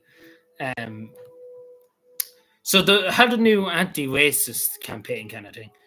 like a government kind of one. It's like I don't know what we call it, like a program, I suppose. But long story short, like the thing about this is the thing. The true Finns hate themselves. They don't hate anybody else. Like they hate everybody. Like I genuinely do think they hate everybody. Like they hate the only Finn. They hate the foreigners. They hate this person. They hate the other person. Like literally, I think they hate themselves. I think this woman literally hates herself. Like they're like nobody basically. So long story short, the other coalition, because again, it's the Finns party that's in coalition with the National Coalition Party, which is the leader, obviously the Prime Minister. It's the National Coalition Party. Then you have the Swedish Democrats, the Christian Democrats too. There's 5 parties. There's 4 parties in the coalition government, a minority government in Finland. So basically, basically the true Finns are fighting with the other coalition members over this because the other members have signed up to this thing, but the Finns party won't. So basically, there's a huge rift in the Finnish government, and there's a huge amount of infighting. So basically, they're all shooting each other in the face. Basically. Like they literally are arguing with themselves at this stage. Like they have literally caused that much of a ruckus. They're literally fighting among themselves. Like literally, it's got to the point literally whether some of them there's literally MPs literally getting to the point where they're that fucking tick of it all. It's insane. Like is what's happening. Like they literally are fighting with each other. They're fighting with everybody else, but they're going to start fighting with each other. It's insane. Like I generally don't think they like themselves, like that's the thing. I generally don't think she likes herself, because like, that's the thing. Like they just seem to be totally anarchist, like that's the thing. Like literally they're fighting with themselves now in the coalition. Like literally they're threatening to bring down the government over it,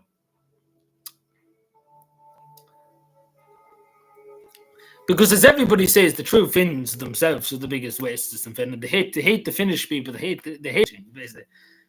Like it's one of the Finns MP said, Finnish society is communist, basically. Like basically said every part of Finnish society is just a communist state, basically. It went down very well, basically, because everybody literally saying that about every part of Finnish society that's been for thousands of years, saunas and stuff like that, saying it's all communism, basically. Didn't go down very well, basically. Long story short, like they don't like themselves.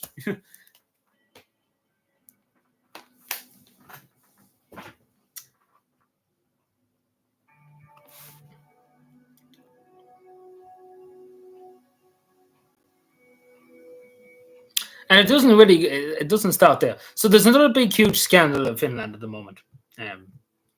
So this is to do, as you can see, Lion on here. So this is a water reservoir, well, not reservoir, but a river. And long story short, it's very badly polluted. So there's basically some kind of toxin from something or other, basically. Some kind of plant or something that's going into the water here. It's not drinkable water. It's not used for drinking or anything like that. But it's basically just a river too. But in Finland, this is the thing. They always cared about the environment. They love caring for the environment. So they take a lot of the environment over in Finland. So long story short, as like Anderson said, obviously she was a minister in Sanna Marin's government. Like Sanna Marin herself and the Social Democrats proposed making this river protected river. So, nothing, so it would be cleaned out every once in a while, etc., etc. Because under the Water Act in Finland, the rivers that's under it, protected by it, they're cleaned out, etc., etc. They're looked after. There's no pollution in it. So basically, this river was just let to go to what, basically. But basically, the funniest thing at the time, the coalition party voted against it. And guess who's the coalition party now? And guess who's the opposite party now? Literally the true Finns and the National Coalition Party.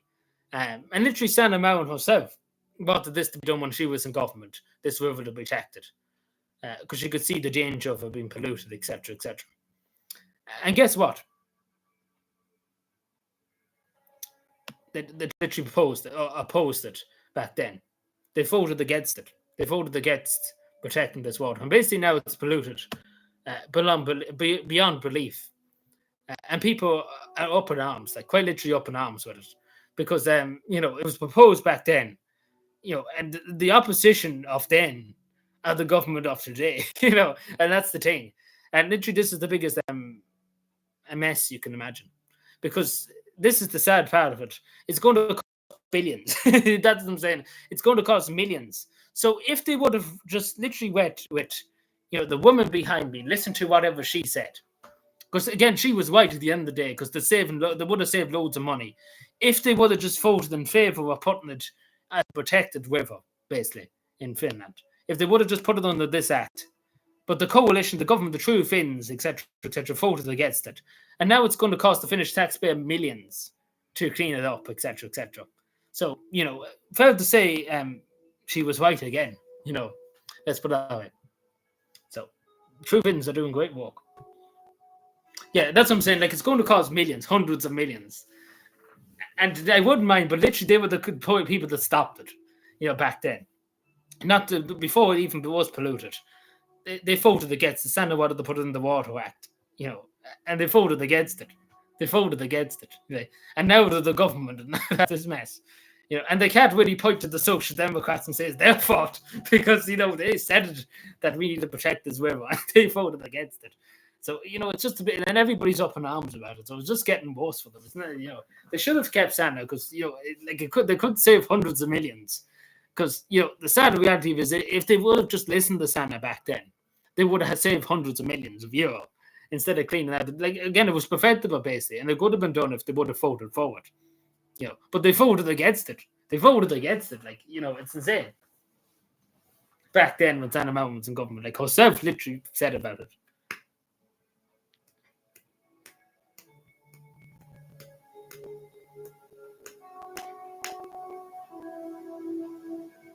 Oh yeah, we get to that, don't we? We get to that about the road mayor of Cork.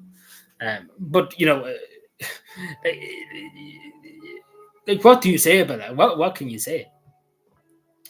Like, it's just insanity.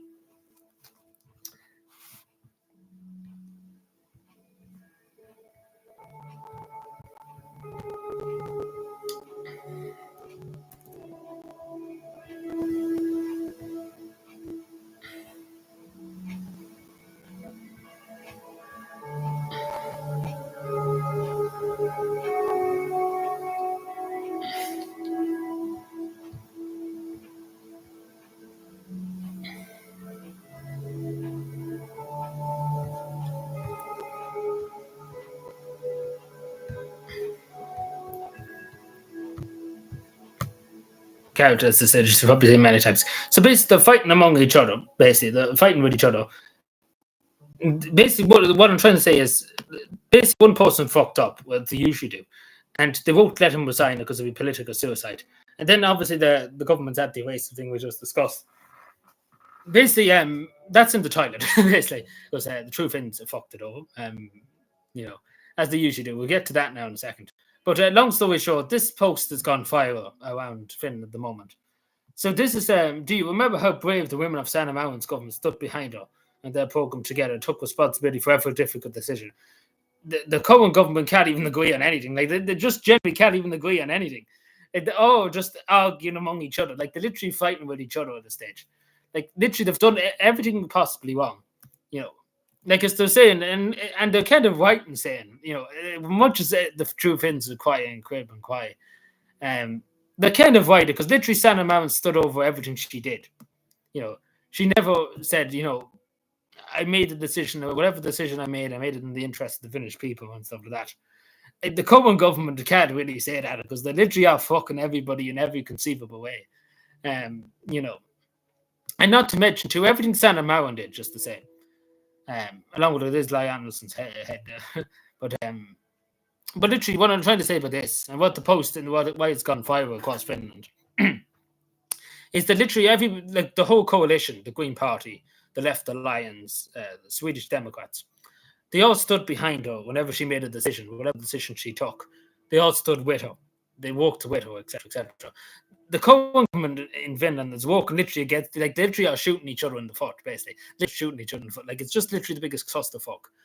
Imagine, but like, literally, the True Finns are not listening to the Prime Minister, because your woman that's literally the leader of the True Finns thinks she's better than everybody else, basically, and that she's mind fewer, whatever, it's a quite different atmosphere, and there's people just pointing out it's an entirely different ball game, than the government of today because it's just the biggest clusterfuck imaginable. And people keep pointing these things out.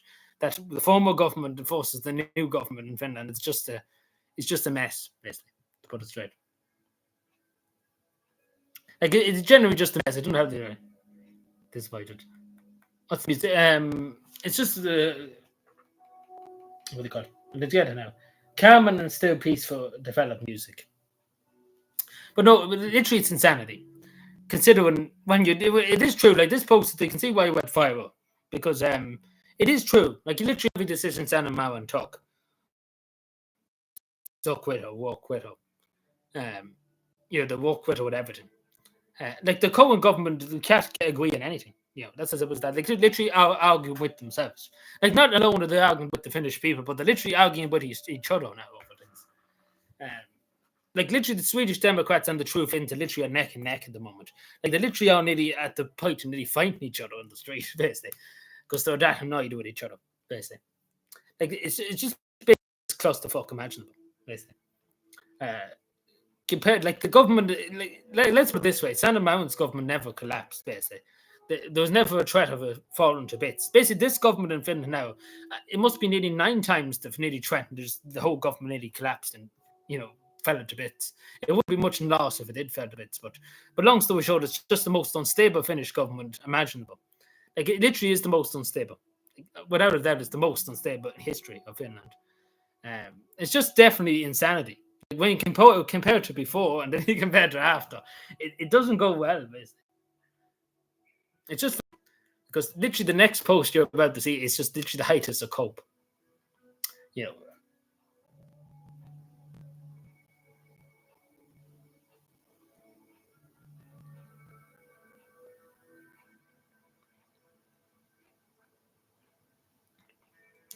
Yeah, it's a nuisance when you drop your phone. See, the old phones, the Nokia phones, etc., they were good quality. Like, you literally could fucking run a cow over the Nokia phones, and it still would work perfect. You could literally throw it in the lake. You could literally shoot it with a gun, and it still would work. Basically, the old Nokia phones, the Finnish phones. Like, literally, people have literally thrown them against walls and literally have worked. People have literally thrown them into lakes, and they still worked. It's insane. And these phones, literally, if you drop them any way, shape, or form, crack. Even with a screen protector. It's just insane. They're so fragile. It's all just a big money whack. Basically, at the end of the day, like if you go back to years ago, the Nokia phones, etc., they were good quality. You basically got your buck. You got your money. You got a bang out of your buck, basically, because they were good, very good, strong phones. Very good, strong. That's what I'm saying. Compared to the phones of nowadays, like literally a Nokia phone, you can literally, I don't know, bang it. I can literally bang it against the wall for 9 hours and still wouldn't break. Because they were just made at a good quality. They don't make them qualities nowadays, basically. They don't make things as they used to. Things years ago were made to last, basically. That's what I'm trying to say. Nowadays, it's just made to just fuck away after a week. That's just as simple as that. But I hope it's not too badly cracked. Anyway, now, we're about to see the biggest load of cope. I hope everybody's looking forward to the biggest cope in history. So, this fellow, literally,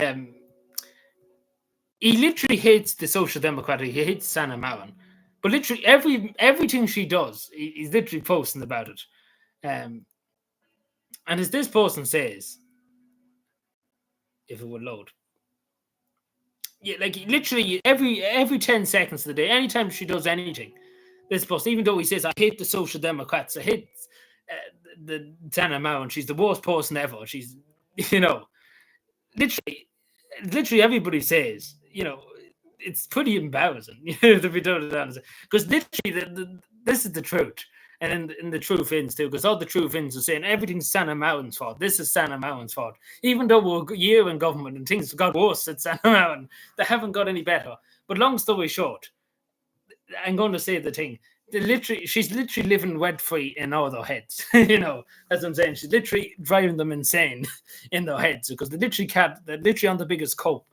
Like the cope is unbelievable. Like from the True Finns, basically at the moment.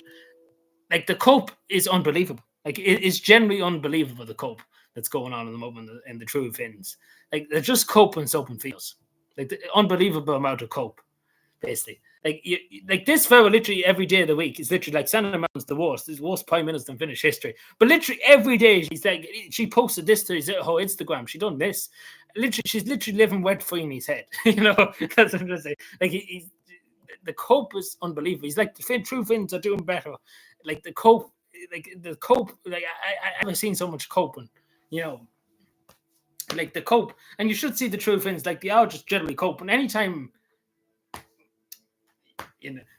I'm not even going to say that. But long story short, the cope is unbelievable. Like, it's just generally unbelievable. Not even with that, but the cope from literally the true Finns leader. Like literally everything's the Social Democrats' fault.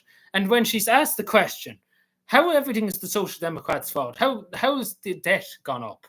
The debt wasn't that high when the Social Democrats were in government. Santa Marin was in government. How come there wasn't people being affected when the Santa Marin was prime minister? Everything's Santa Marin's fault, but the cope was unbelievable. Like they don't have any answers, but they're like, yeah, it's the Social Democrats' fault. After literally a year, like literally, how can she have fucked everything over when she's literally over a year gone? And they're literally a year in government, and literally everything's got worse. Like things have got worse since she was there, basically. That's the most insane thing. Like think about that. And the coping, like I can't get over the coping. Like they need to win an award, the True Finns, for the amount of cope they're on, basically. Like she's generally just living rent free. That's just the funniest thing because they all just are so obsessed, giving out with the social network. Like she's literally living rent free in their head, basically. And the worst thing about it all is one comment said on Twitter. Like she's literally having the last laugh of it all because she literally said it from the start, and she said it was a viral video of it. That she said if this government gets in before the election, they will destroy the Finnish state, and she's not too far wrong. She's proven very right in that because she said before, I can't tell you how many times she said before they were going to get rid of loads of nurses, and they've done it. He said at the time the leader of the National Coalition was only a conspiracy theory; it wasn't true, but wasn't going to do that. It's turned out to be true, and then the river, take for example this thing with the river. Santa Marin wanted to protect the river in this area, and they voted against it, and now it's going to cost them hundreds of millions. And then they said they were going to get rid of the debt, etc., etc. Like it's insane. It's genuinely insane because at the end of the day, she's having the last laugh of it all, because they're literally just blowing themselves up. Because the True Finns party are not going to exist after the next election, just to say, because they're generally gone. Like they got wiped out of the European elections. They're going to be wiped out in the parliamentary elections. Because the sad reality of the True Finns and the National Coalition Party at the moment is the Social Democratic Party is 10 points in front of them in the polls. That's the thing. That's what they have to contend with. That literally they're going to lose in the next election because they just fucked everything over. Like basically, you can't get any more fucked, basically. Yeah, but what I'm trying to say, Santa Marin, I don't know if you completely understand. Like when she was in government, she proposed adding that to the Protected Water Act, basically, to make sure it be cleaned every year, etc., etc. And the True Finns, the government now in Finland, the True Finns, when they were in the opposition, the True Finns voted against it. They voted along with the National Coalition Party. They voted against Santa Marin and said, no, we don't agree with it, no. And guess what now? It's polluted now. It's heavily polluted, extremely polluted. And they have to spend 100 and something million to clean it up because it's that polluted. If they would have went with Santa Marin's original plan, it would have been cheaper over time because it would have been every year and it wouldn't have been as bad, basically. And it would have been protected from any pollution. But they didn't. They voted against it. But now they are the ones in government after voting against it. So, it doesn't look very good. That's why everybody's literally up in arms over it. Because they were like, literally, Santa Marin herself said it needed to be done. And literally now she's turned out to be true in that maybe you should listen to her, because, like Winston with Pete, maybe, well, not so much. Like, let's be fair, Santa Marin could literally, like Alexander Cortez could just jump around a lot and shout and stuff like that. Like, literally, Santa Marin could literally, basically, Santa Marin's on another level compared to other politicians, basically. Like Alexander Cortez is way down here. Like you think about Alexander Cortez, was not the Prime Minister at 31. Like Sanna Marin was basically only in the Finnish Parliament in 2015, and she was already the Prime Minister in 2019. Like, think about that. In less than 5 years, she was the highest office in the land. You think about it, like Alexander Cortez doesn't hold the candle, to it. Like 100% doesn't hold a candle. Like she's just on a different level.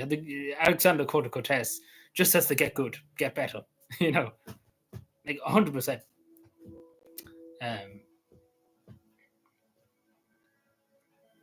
There's a prediction. What will we see? When is Easter next year? When is Easter? Does anybody know? Is it March? When is it?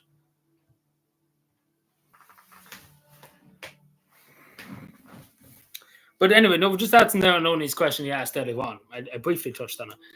Generally, at this stage, I'll just go over the Finland, the fuck over the truth, and if I got away with it. If I had to go, and if I was forced to go and text, I'd do that. I generally would go just to fuck them over. I wouldn't really care about myself. I would probably get something anyway in Finland, but but I would generally just go over to fuck them over, just annoy them, because that's what I generally would do. Because they generally would just lose their mind if I went over.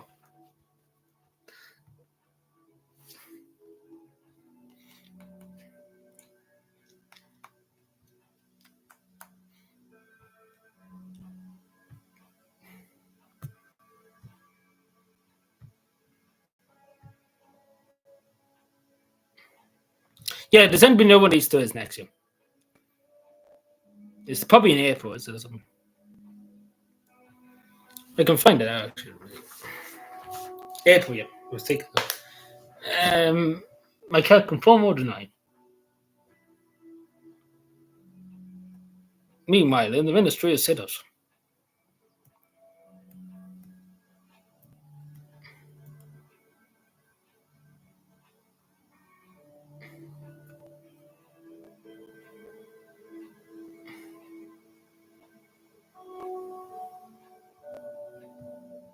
Ministry of Sit-ups.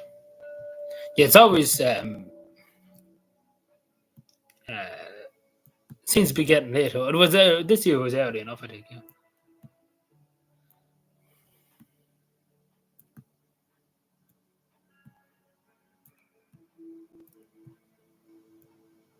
Oh, it is true that no, it's 100% confirmed. Breaking news. Yeah, breaking news. Breaking news. Ooh. Breaking news. It's confirmed. It's 100. So this is to do with I talked about earlier on. So Sinn Féin council was signed. He's resigned from the party, so he is resigned. So he was supposed to be suspended for 3 months. So he's resigned. So basically, he's to do with transphobia or something like that. So he's accused Sinn Féin of losing. Understatement. Sinn Féin have lost the plot. They believe in open borders. They many other things.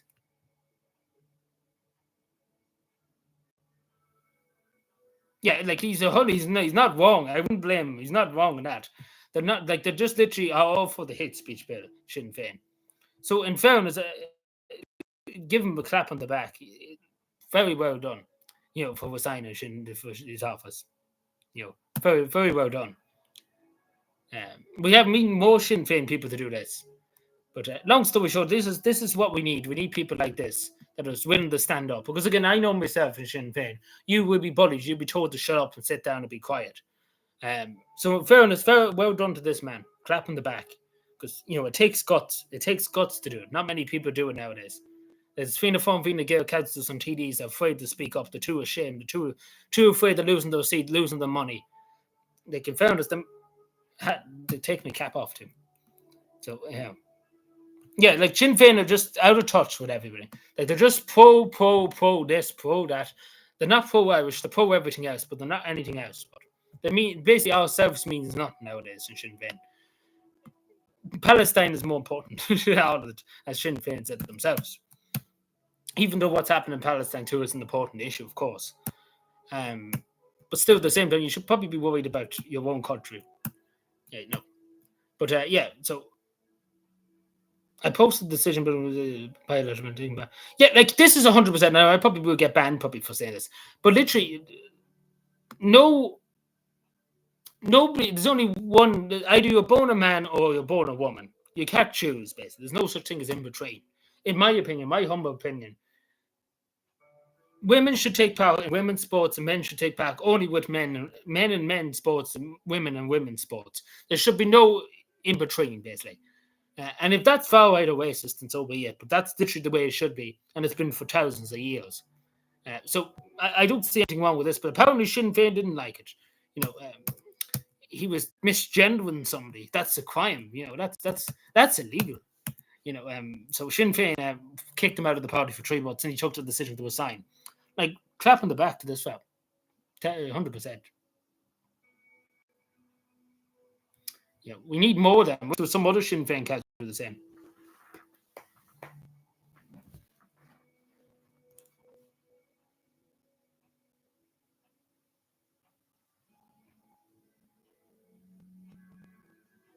But no, with like you've seen in the boxing recently, in the Olympics, like a man can even if whatever we call it, like a man can hit hard on the woman. It's just plain and obvious. A man can. They have more testosterone, etc., etc. Yeah, it's just it's finish, yeah.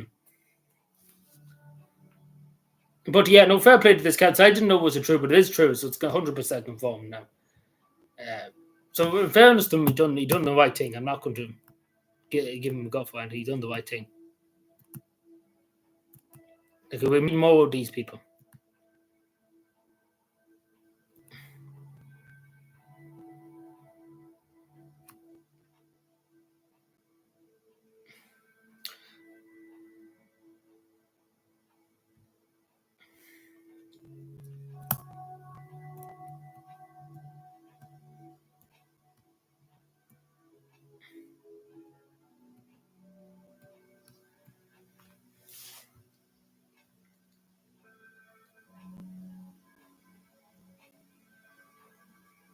Oh no! Don't get me started with this fella.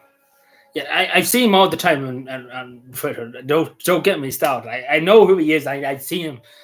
You know, I know him. He's generally one of them true Finns. You know, he's just generally there coping all the time about Alan should join NATO, join this, do that. Oh, this is disgraceful. You know, he's just one of them coping. You know, that's literally what he's doing. So I wouldn't pass much marks on him. He's like one of them true Finns. He probably won't, but then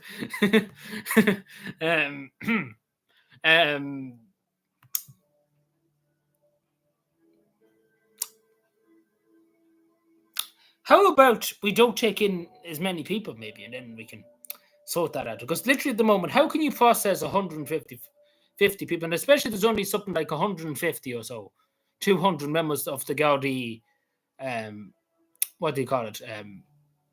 Immigration Bureau, isn't it? The Immigration Bureau from Galdish and Connaught. It's only about 150, 200. So how can you process all this? Like 150, that's too many. And I'm not counting the people who destroyed the passports. But basically, long story short, this is only kind of lifting literally when the whole ship's sinking, you get a bucket and start tipping over the water keeps coming in. Basically, it's like that, basically. You just get the bucket when the whole water's flooding the ship, and you just, chucking the bucket when the water just keeps coming back in. It's just basically after the hulls is bolted. The Taoiseach, on Taoiseach. That's the chieftain. That's the chieftain.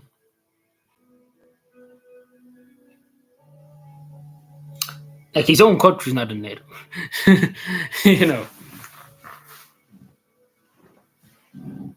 The West has fallen.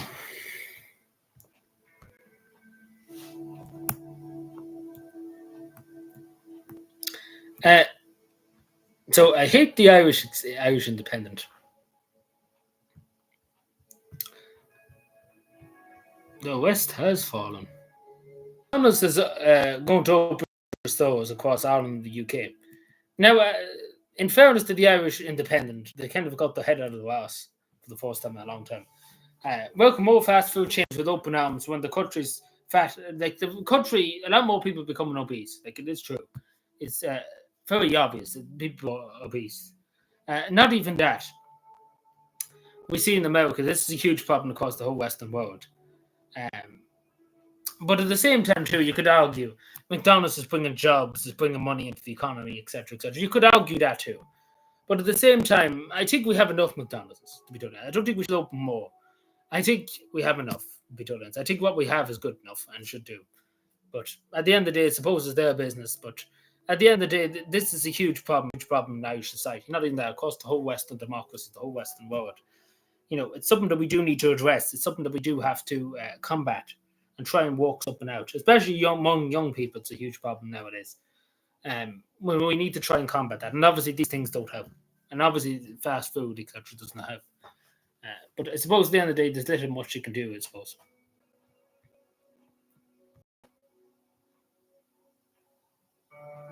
Oh, it was not me. I'm not forcing. Excuse me. Sorry. Apologies. Um, but it's in the UK too, so maybe there'll be another one in the Isle of Man there too. The West has fallen. Like generally, the West has fallen. Also, there's loads of cope from the True Finns. Like literally at this stage, literally, half of my Twitter timeline is literally fucking Finnish. Like literally, what happens when the fucking Twitter starts speaking Finnish? Like I'm not even joking. If you could see my Twitter timeline, it's actually insane.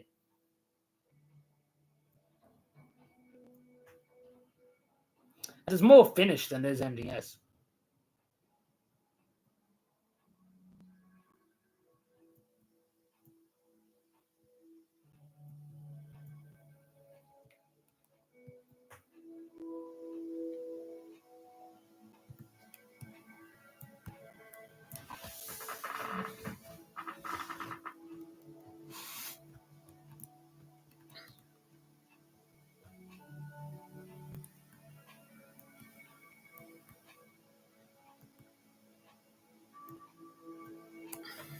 Like quite literally, it is. Like it's insane. Yeah, it's a long time since I had a McDonald's. I didn't even have one when I was in Finland. There was McDonald's, but it was more Hesburger. It was more than Hesburger, which is kind of like McDonald's, but it's a Finnish kind of McDonald's. We have one. You must have one more than one. Must in some part of it because the Iron Man is a big enough island. A few pizzas they could, yeah. Well, I'm surprised you have only one, but I thought there'd be one in Douglas and there'd be one the other side of the island because the Iron Man is big enough. Like there's 70,000 people living in it, just 80,000. I didn't have one in a long time. It must be last year since I had McDonald's. There's only one in Cavan. Like there's only one McDonald's in Cavan in the town. But they did talk about opening the one in one part of Cavan a long time ago, but that never came to fruition. Not that I know. Maybe this now it will. Yeah, it's all right. I suppose it's all right every once in a while as a treat, but not all the time. But see, it goes back to this too, and I suppose this is going to have who can afford to really go out and eat nowadays. That's another thing.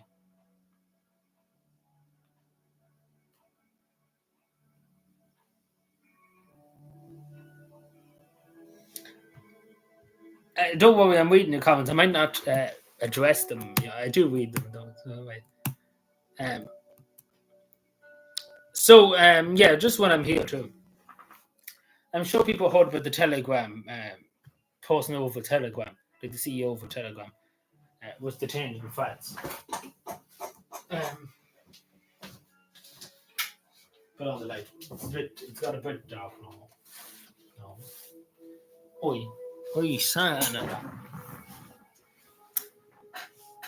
Elevator. Please.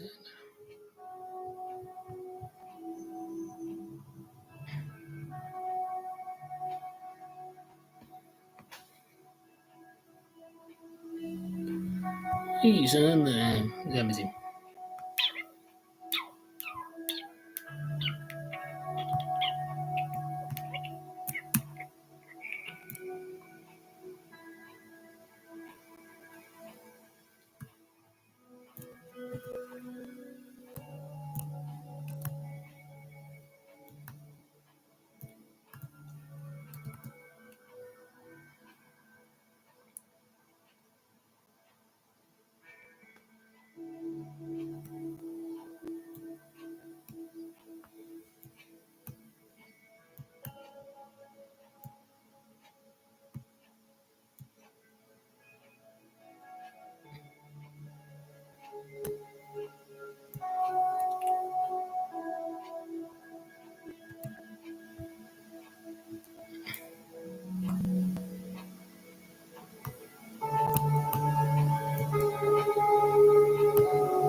Um,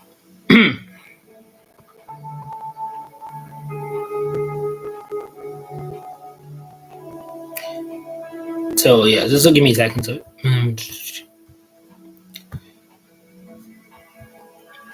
So all of a sudden, the Irish seem to care. I'll bring this closer. So they're planning to modernise the defence forces. This is the thing, but like think about this for a second. You're going to have all the equipment of the day. You can have this big radar station, etc., etc.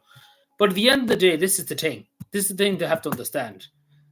They haven't got the men to have the guns. They haven't got the men to drive the tanks or whatever they buy. But long story short, uh, it's the same as when they bought the 2 Navy ships from New Zealand. They paid 10 million for them. But they're sitting in port. Would you believe we bought 2 Navy ships and they're just sitting in port? There's nobody to man them. They haven't got the sailors to put on the ships. So why would you be buying military equipment when you haven't got the manpower to use them or to have any capacity? It doesn't make any sense. Like, it's insane. Like, I understand, like, I do agree with this, that the government need, like, they are going to get one of these. They are planning to get a radar tower. So this is like a radar from airports, etc., to see where the planes are. So this is like military radar. But imagine that we're the only country in the European Union that doesn't have a military radar. The only country. Imagine that we haven't even got one. We rely on the OAF to tell us military radar. Get military radar from the OAF to tell us what's happening over our skies. So basically, this will pick up what other radar doesn't pick up, makes it more advanced. As you see, this is in Greece here, but imagine we don't even have one in Ireland. We're the only country in the European Union that doesn't have one. It's insane, and the fact that we're still kind of waiting for them to do it.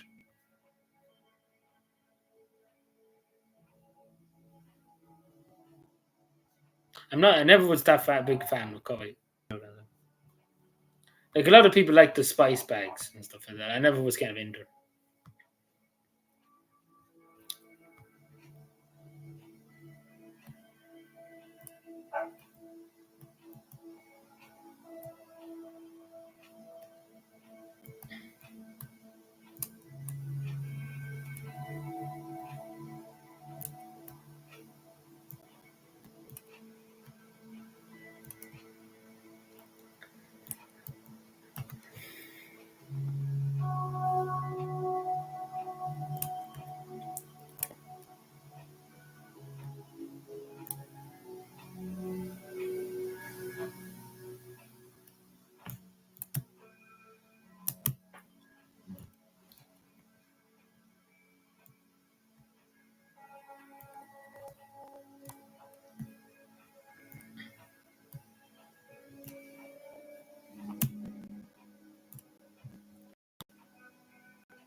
Yeah, I kind of get you there. There's a lot more foreign food around.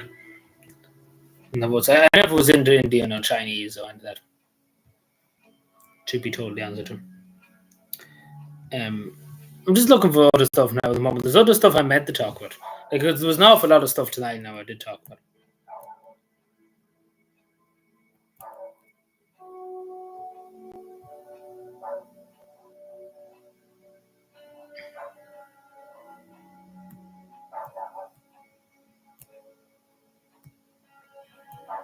Take off this hat too. It's a bit warm.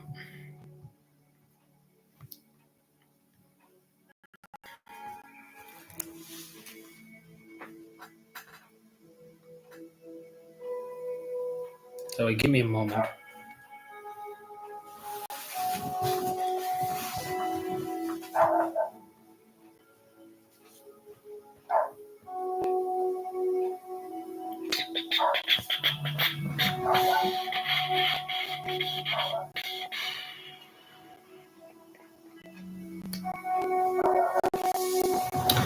Now, I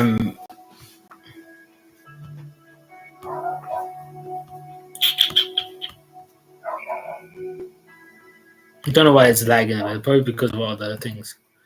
So this has been reported by The Ditch. So this is the Israeli Defense Force, so Israel. So basically, Eamon Ryan, a few weeks ago, no, a few months ago, said there was no Israeli cargo plane going over Ireland with weapons from the United States, missiles, etc.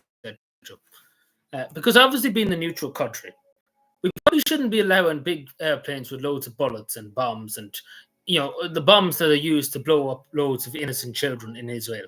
We probably shouldn't be allowing them into that into our country. Or not into our country, but over our sovereign airspace. And I love the way they use the sovereign airspace. Because the Irish media wouldn't dare use that word. In fairness to the ditch, they wouldn't dare. They wouldn't dare. You did go to your dare say sovereign. Like we have sovereignty over our airspace. But to put it straight up, Eamon Ryan said it wasn't happening. It wasn't happening. There was no Israeli airplane or any other airplane going over Irish territory with weapons. 24 tons of weapons, just to say, which is a fuck ton of weapons. That's more than probably the whole Irish army has. Exposed by wire detonators. Like, it's insane. And that there was allowed to go through Irish territory, because again, it should have been told to fuck off and go across the water if you want. But again, the Irish government have no backbone. They're too afraid of Israel, etc. So they're too afraid of what the United States would say. If we told Israel to go fuck off, all that. But it goes back to the matter is, I don't know. I presume it was allowed to go in. I presume it just didn't go across. I presume the Irish government said it was okay. I presume that these cretins knew about it and just said, "Yeah, that's okay. Go ahead." Or the Israeli government give Leo a few bob. No, not Leo, but Simon a few bob. Give him a few 100,000 here. Be quiet and let this happen. And we should up. And that's probably what happened. But long story short, this shouldn't be happening, regardless if it's Israel, regardless if it's Russia, regardless if it's Ukraine, regardless if it's the United States. The United States shouldn't be in Shannon Airport either. Shouldn't be there as a neutral country. We shouldn't have any foreign army on our shores or on our airspace, etc., etc. As simple as that. Regardless of what country it is, unless the only reason why, unless the plane had an emergency and needed to land, that's understandable. But apart from that, bringing explosives to bomb loads of innocent children, men and women and children, and to bomb schools, etc., etc. We shouldn't be a part of that, and we shouldn't tolerate it. Particularly this Cretan, the fact that he said this wasn't happening, and he basically either he was a useful idiot, or that he knew about it. But particularly this fellow knew about it, I say, and this fellow knew about it as minutes before, and they're definitely not stupid. They knew it was this was happening because this is the total flight. They're definitely not stupid, not a woods off. That they're not stupid, just to say these clowns. Like, they definitely knew it was going across.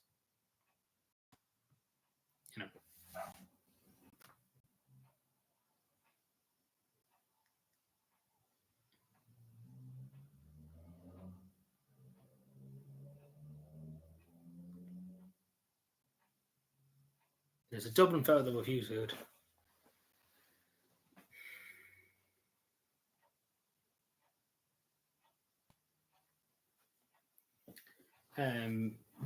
But no, but they shouldn't be allowed to happen because them weapons came from the United States of America as well. Obviously, they had to fly over Ireland, etc. So, but they shouldn't have been allowed to in the first place. They should have to go the Atlantic, if they want to go through Iceland and on to Norway and stuff like that. They can do that, but we shouldn't have anything to do with bombing loads of innocent children, etc. That's what I'm trying to say, and we shouldn't give Israel the courtesy of letting them use our airspace. Yeah. And it's funny how the media are very silent about it, the mainstream media. If that was Russia, I'm just saying if it was flipped. If that was Russia, the whole Irish media would literally have a fit.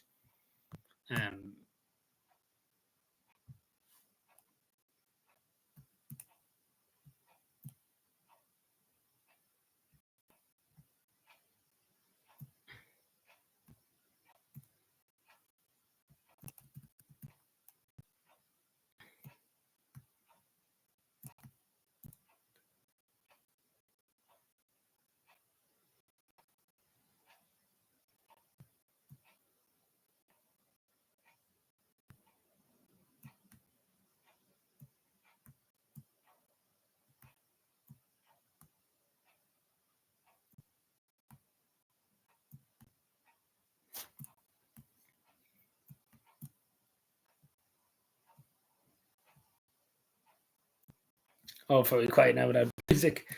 Um,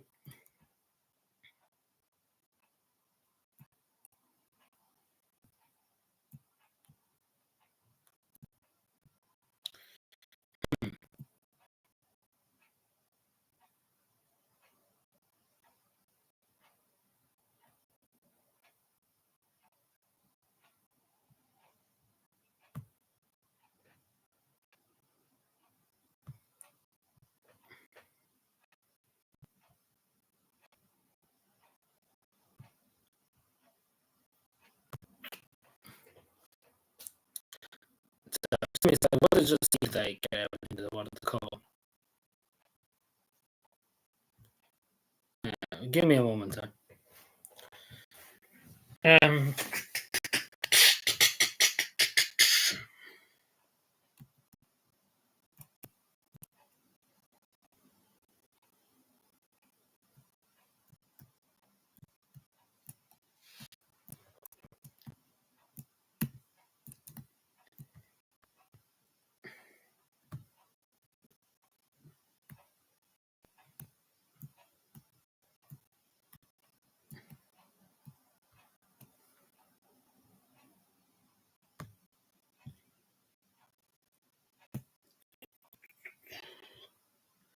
Let me see. I'm just trying to remember. There was other stuff.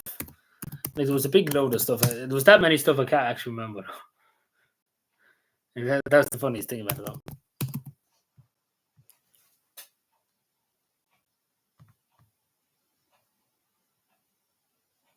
Oh, I'd rather a cat. Yeah, definitely rather a cat. Oh, the spice bags. Yeah, no, it just wouldn't be my thing, you know. Bum, bum, bum, bum, bum, bum, bum.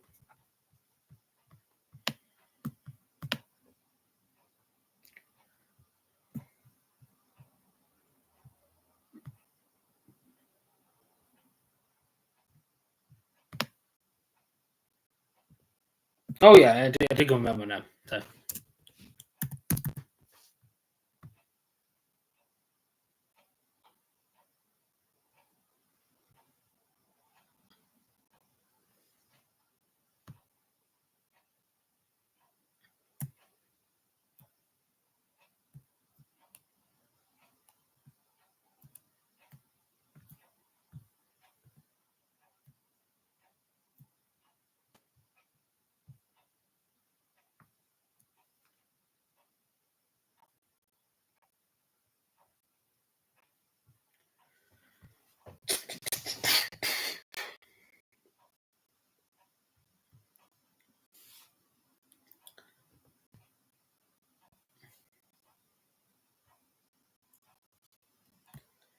mm,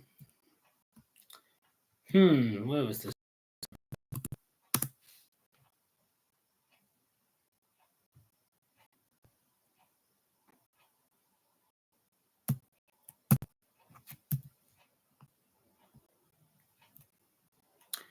Um, so Dublin City Council.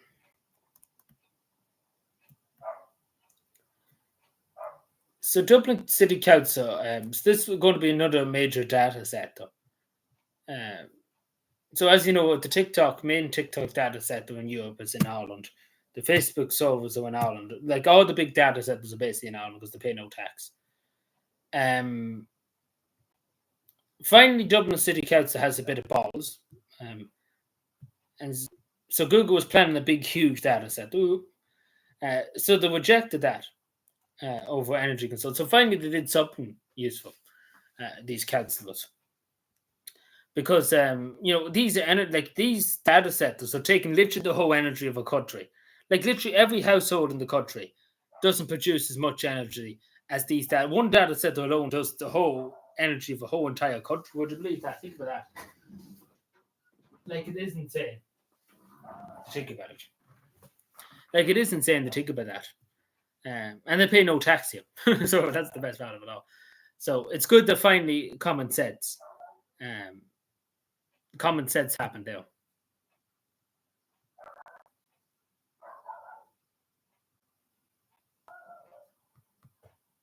Everybody's having a big discussion about food. Big discussion.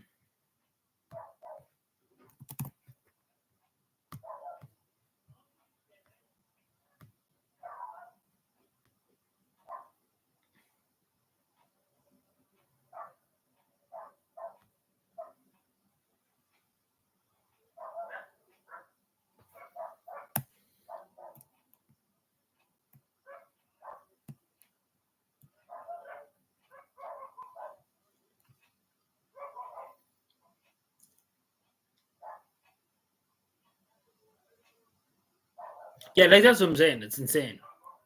It's insane amount of power. Um, and these people don't pay any. They don't pay any tax here at all. They're just basically here on a holiday. The yeah, pig gilly. Oh, the big do. I think that's really it for tonight. There might be more stuff, but I think we might just chill for a few minutes because it's been a long. I've been talking a lot. I can find it. I feel it in my voice. Nothing. I don't think there's too major to talk about yet.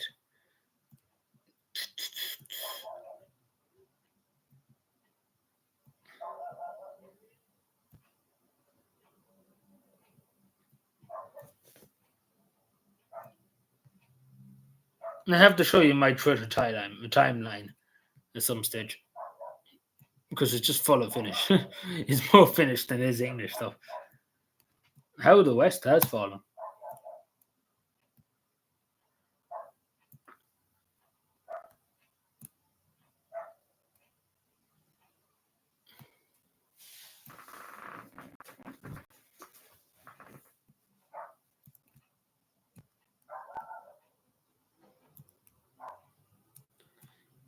Give me a moment to be turning on the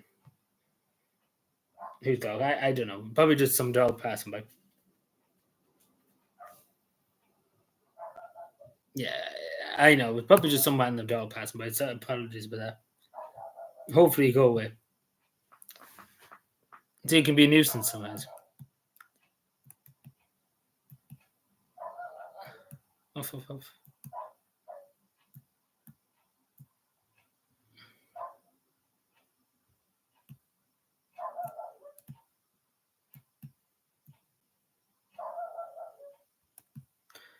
I was going to say about the Lord Mayor of Cork and his little outing with loads of naked people, but I'm not allowed to show that on YouTube.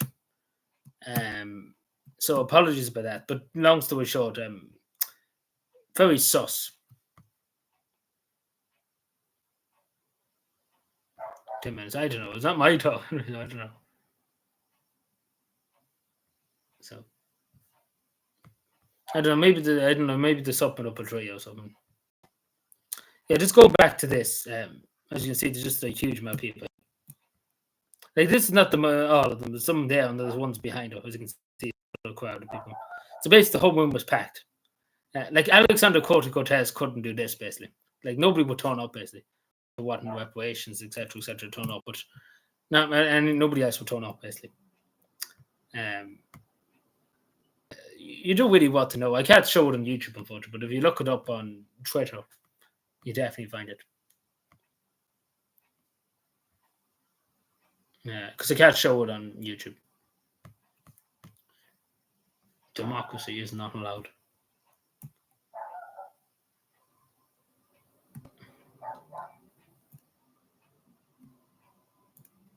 The West has fallen. Also, breaking news.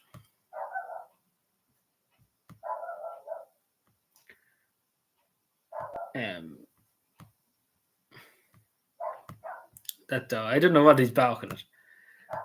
Like I don't get what he's barking at. It must be something somewhere.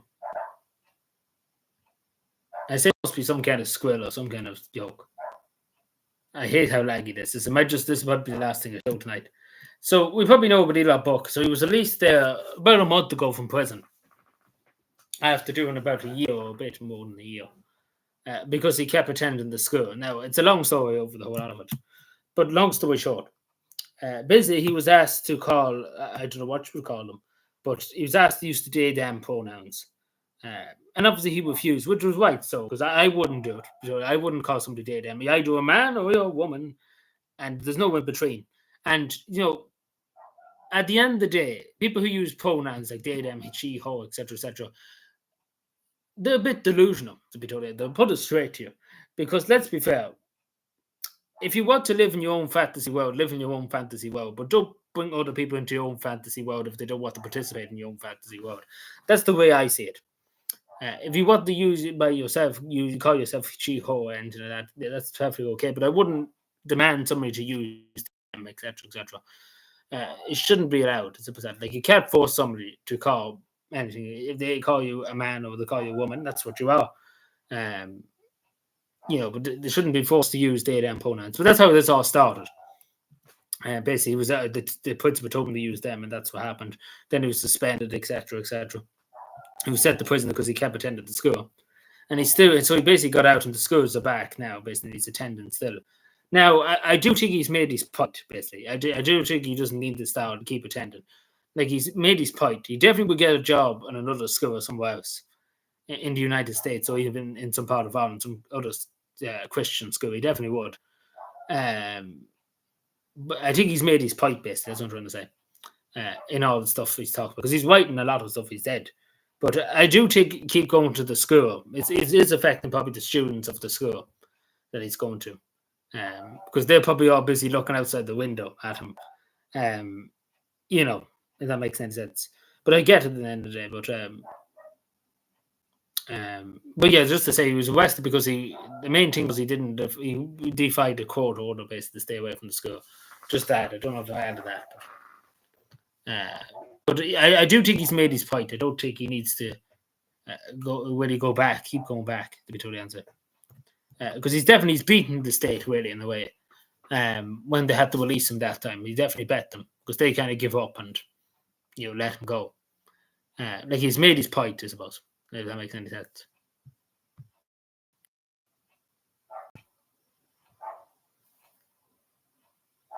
I don't know if people agree, but I do think he's just made his point, and he's bet the state he did it because they had to let him go that time. Yeah, not nice stuff to be showing.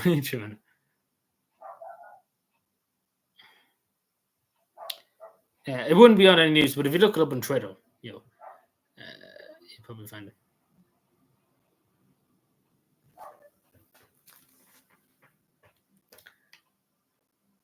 So I think we'll just chill for a few minutes. How does that sound? We'll relax for a few more minutes. How does that sound? I wish I could. I can't speak dog, but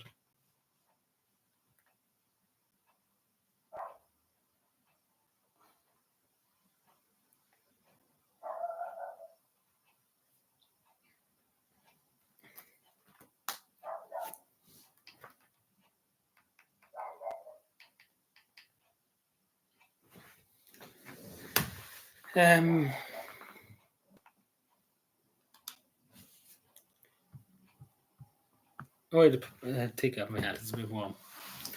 So I think we'll just chill for a few minutes. Yeah, I know. I think he made his point. I understand. Like I agree with him before, but I think he's made his point now. Like he has bet the state when they let him go because they had to let him go at the time because they couldn't keep him much longer.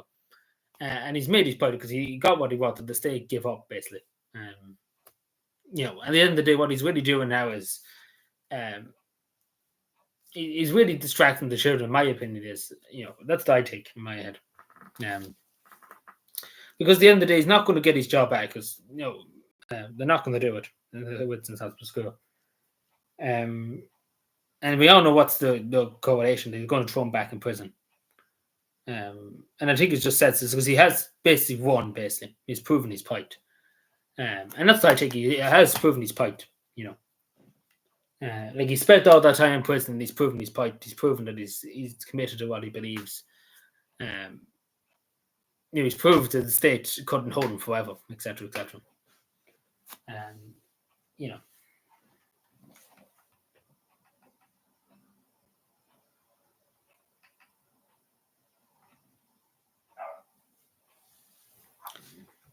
I'm just going to run downstairs for 2 seconds, so give me a second. Talk among yourselves.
Hello. No, yeah, like nobody wants to really see him go back to prison. But at the end of the day, as I said, he made his point. That's the main thing.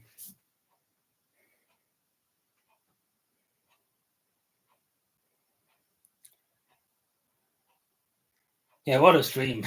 Yeah, we went from there's no seats in the buses to Santa Mountain to dirty rivers to spice bags to rainbows and fucking stuff that cannot be said. But like it went from it's only with school buses, only jump with school buses. Then we kind of went off a cliff, you know. Um, yeah.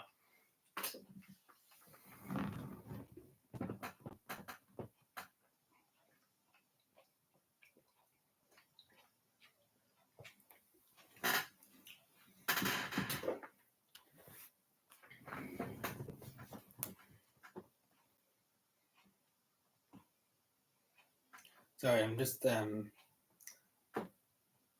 trick about it. But give my throat a break. Probably has a few more things. So.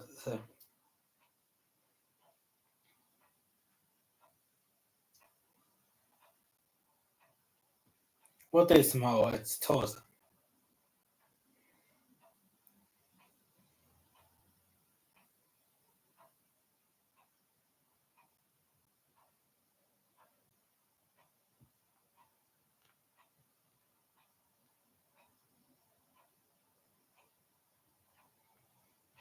Yeah, I got milk. See, I had Lucas say that there, but I didn't. I said to take a glass of milk. It's good for the bones. Um,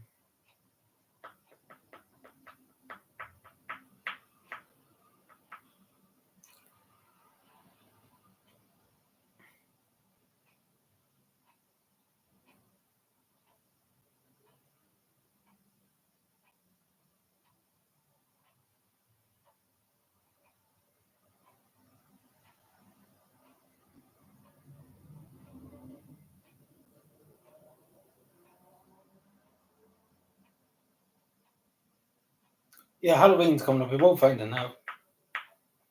Like, isn't it this Sunday's the 1st of September? Yeah.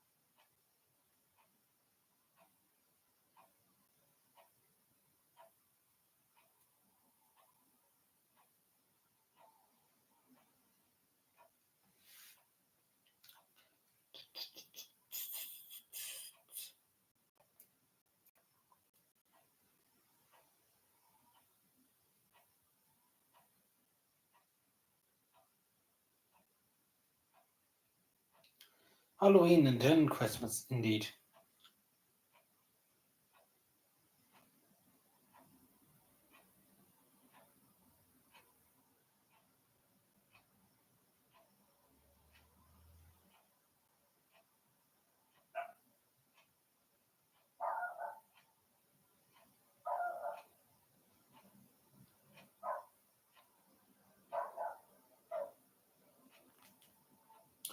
Oh yeah, kind of. A lot of children, particularly. Not so much. I would suppose adults too. It's kind of There's a big thing here. Yeah, because the Halloween originated here back hundreds of years ago.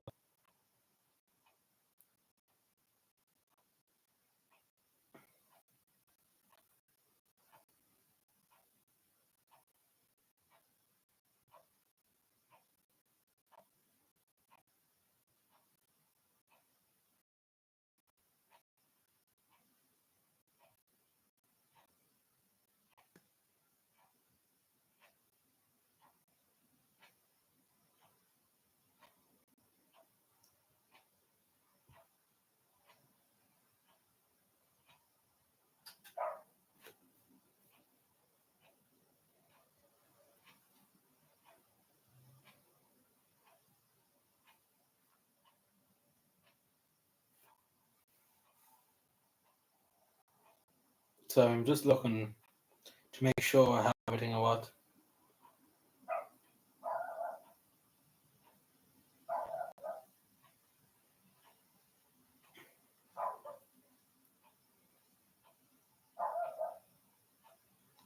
Yeah, it originated. This it was up in Donegal, wasn't it? Wasn't that time?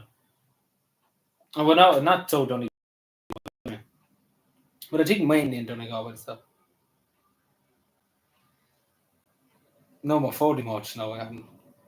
Even though there's been talk about it, however, now not no more 40 much now. You have to be insane to order no more 40 much. But there has been talk about other stuff.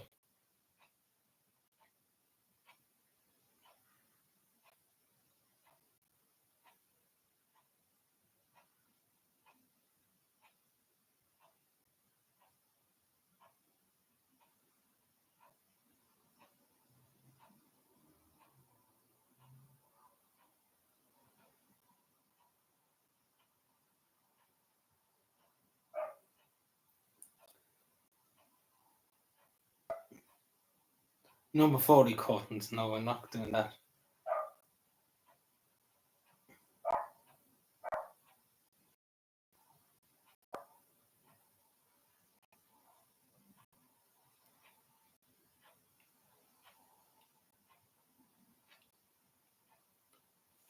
Let me see. No, I think that's all. Yeah, I can't find anything else in the one at the top. Very good. I probably should sit up. Sorry, I'm relaxing a bit.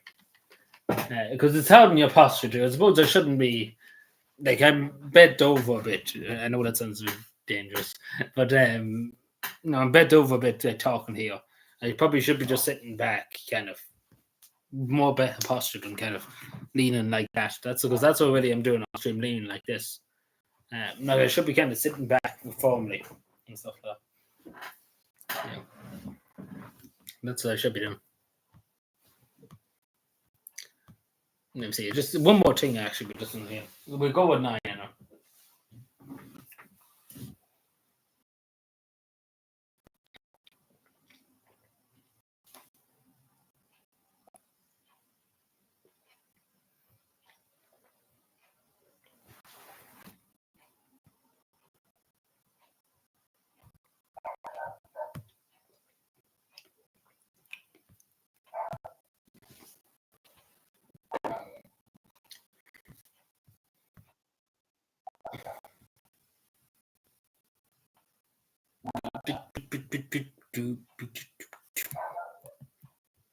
What the fuck? Why in the name of God?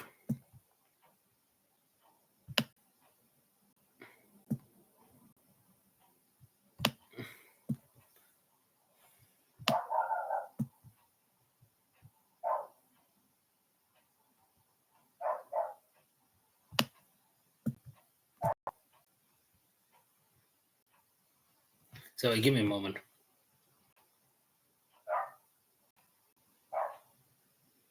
No bother going. Thank you. Thank you for being here. What's up, you?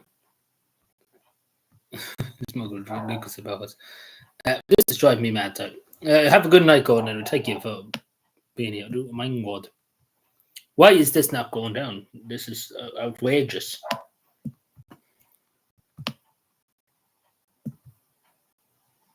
Oh my God. Stell. Oh, oj, sen, Olle.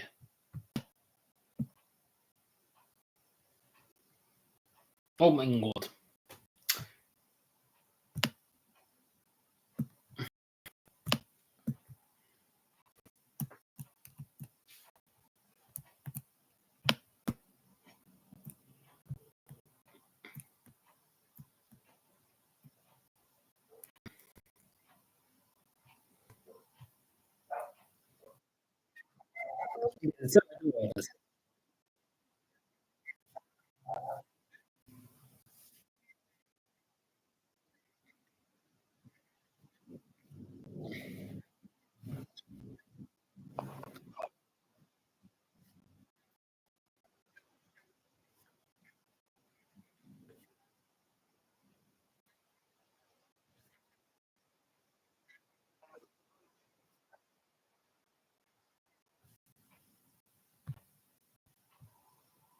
Yeah.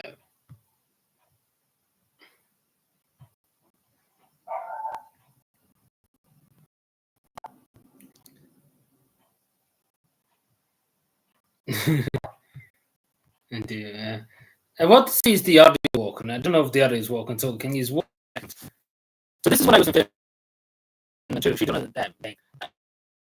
No, I seen this when I was in the church. This was a man or something. I see this. The whole place is packed. But I don't know if we can hear us. Listen to that. Here, if we don't make That's terrible. Why did it sound so? It sounds so speedy. the decisions when it comes Jesus. Let me see. I must have a slow speed. That's atrocious. I don't know what happened to it. What is happening here? It's a stable volume, is it? Why is that? Is that was atrocious.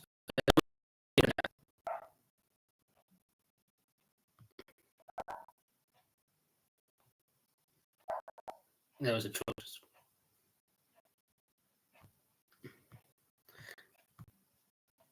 YouTube's acting weird. Well, to be totally honest, it's kind of like I don't know why it's lagging, but it's lagging somehow. You can see it kind of lagging. I can see my camera lagging and stuff like that. So I'm stupid. I didn't clear the fucking pig. Oh, I didn't clear him. Don't know why it's across the world. So that was the problem. Was that fucking? But we also are facing this existential threat. I don't know if you hear. Can you hear her? Like something is agitating that dog's up in field. Yeah, but it's some dog. I don't know. Shit. Irish tunes going on.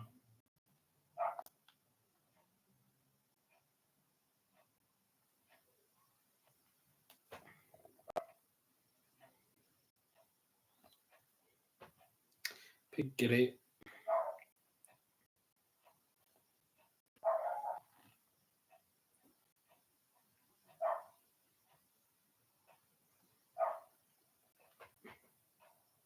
Your sound's breaking up, shit.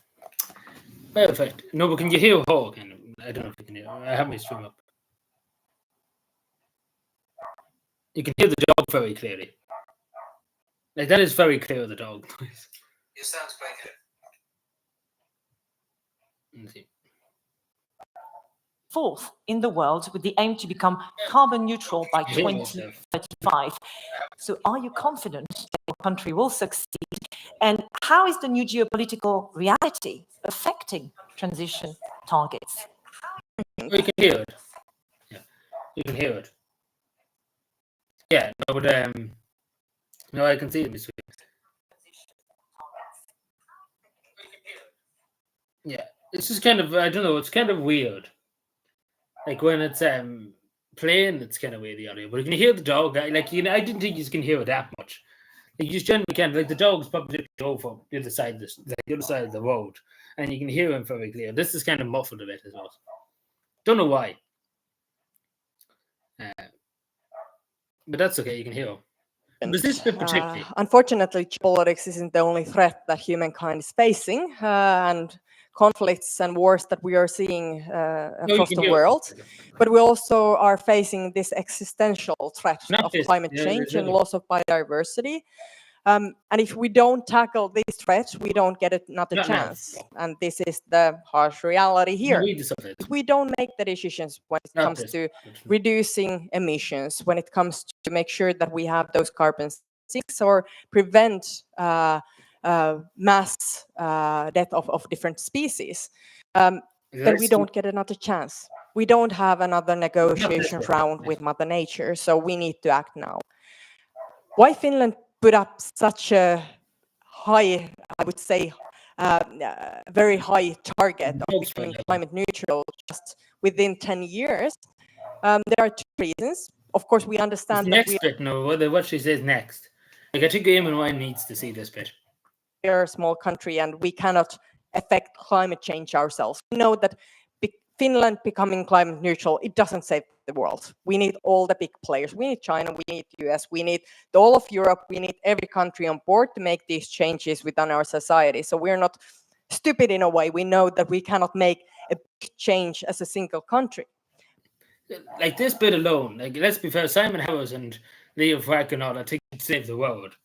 You know, like that alone, like literally, I've been saying that for a long time. So hopefully she's listening to me, and yeah, because she's literally said what I've been saying for years. That him and Ryan is fucking insane. If he thinks the whole world can be changed by a few people who are not born on tough in Ireland, basically. That's basically what I want to show you. They can hear the dog more clearly than that. Like it's insane. I didn't think the dog was that loud, but like the mic on this must be good. Like on the computer itself, not on the audio, like inside.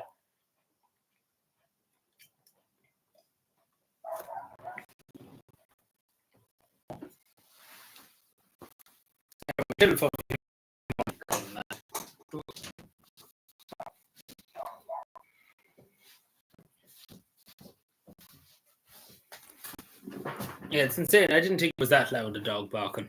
See, I don't listen to my own stream back and stuff like that. Yeah, something must be agitating some videos. Like he's on the other side of the street or so. Just to say. Like he's not close really. Because I look my way down to get me milk to see what's anything about like.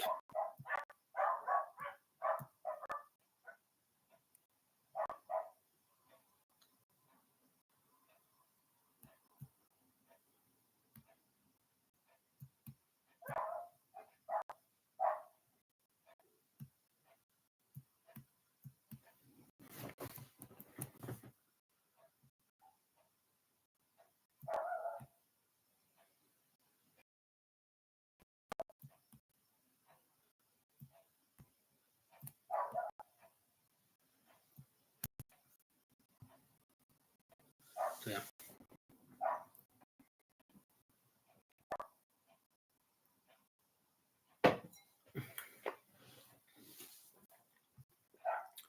There we are.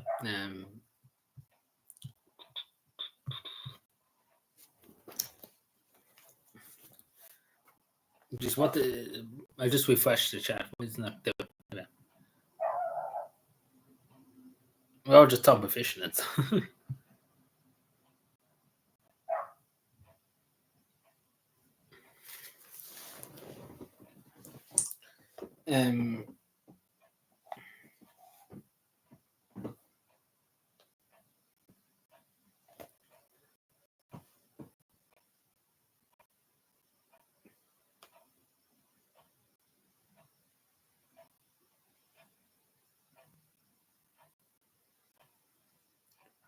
yeah.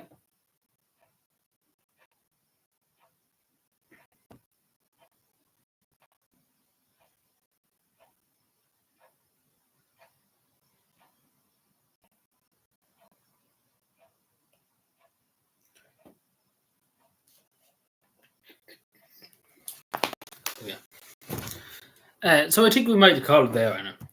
It's near 9 o'clock now. So yeah, quite a good bit talked about this evening. A lot of different things, basically. Now, I think we'll be live Saturday now. I don't think there's anything coming up on Saturday now. Yeah, I think so. I think I might say that we'll be live in it. Unless something happens between now and then, but not likely, but we'll see. So, yeah, hopefully we see 6 or 7. We around that time. I don't know. Yeah, give or take. Probably maybe 7, we say. But probably I have a few videos I need to upload. I need to get them uploaded. I don't know about them uploading them this week. I'm going to need to upload them soon enough. But see, the problem with the videos just when I'm here is obviously the videos just get dumped on the memory, basically. It's just complete censorship and stuff like that. It's just gone. You know, the videos. Like the videos don't be by anybody, basically. That's what I'm trying to say. Like YouTube not recommended them, etc. So they basically don't exist really in a way. So we leave it there. Thank you, everyone. Enjoy the rest of your night. I talk to you Saturday and enjoy the rest of your week. And I talk to you then. Have a good night. Have a good night. And thank you for watching, and I talk to you again. Bye.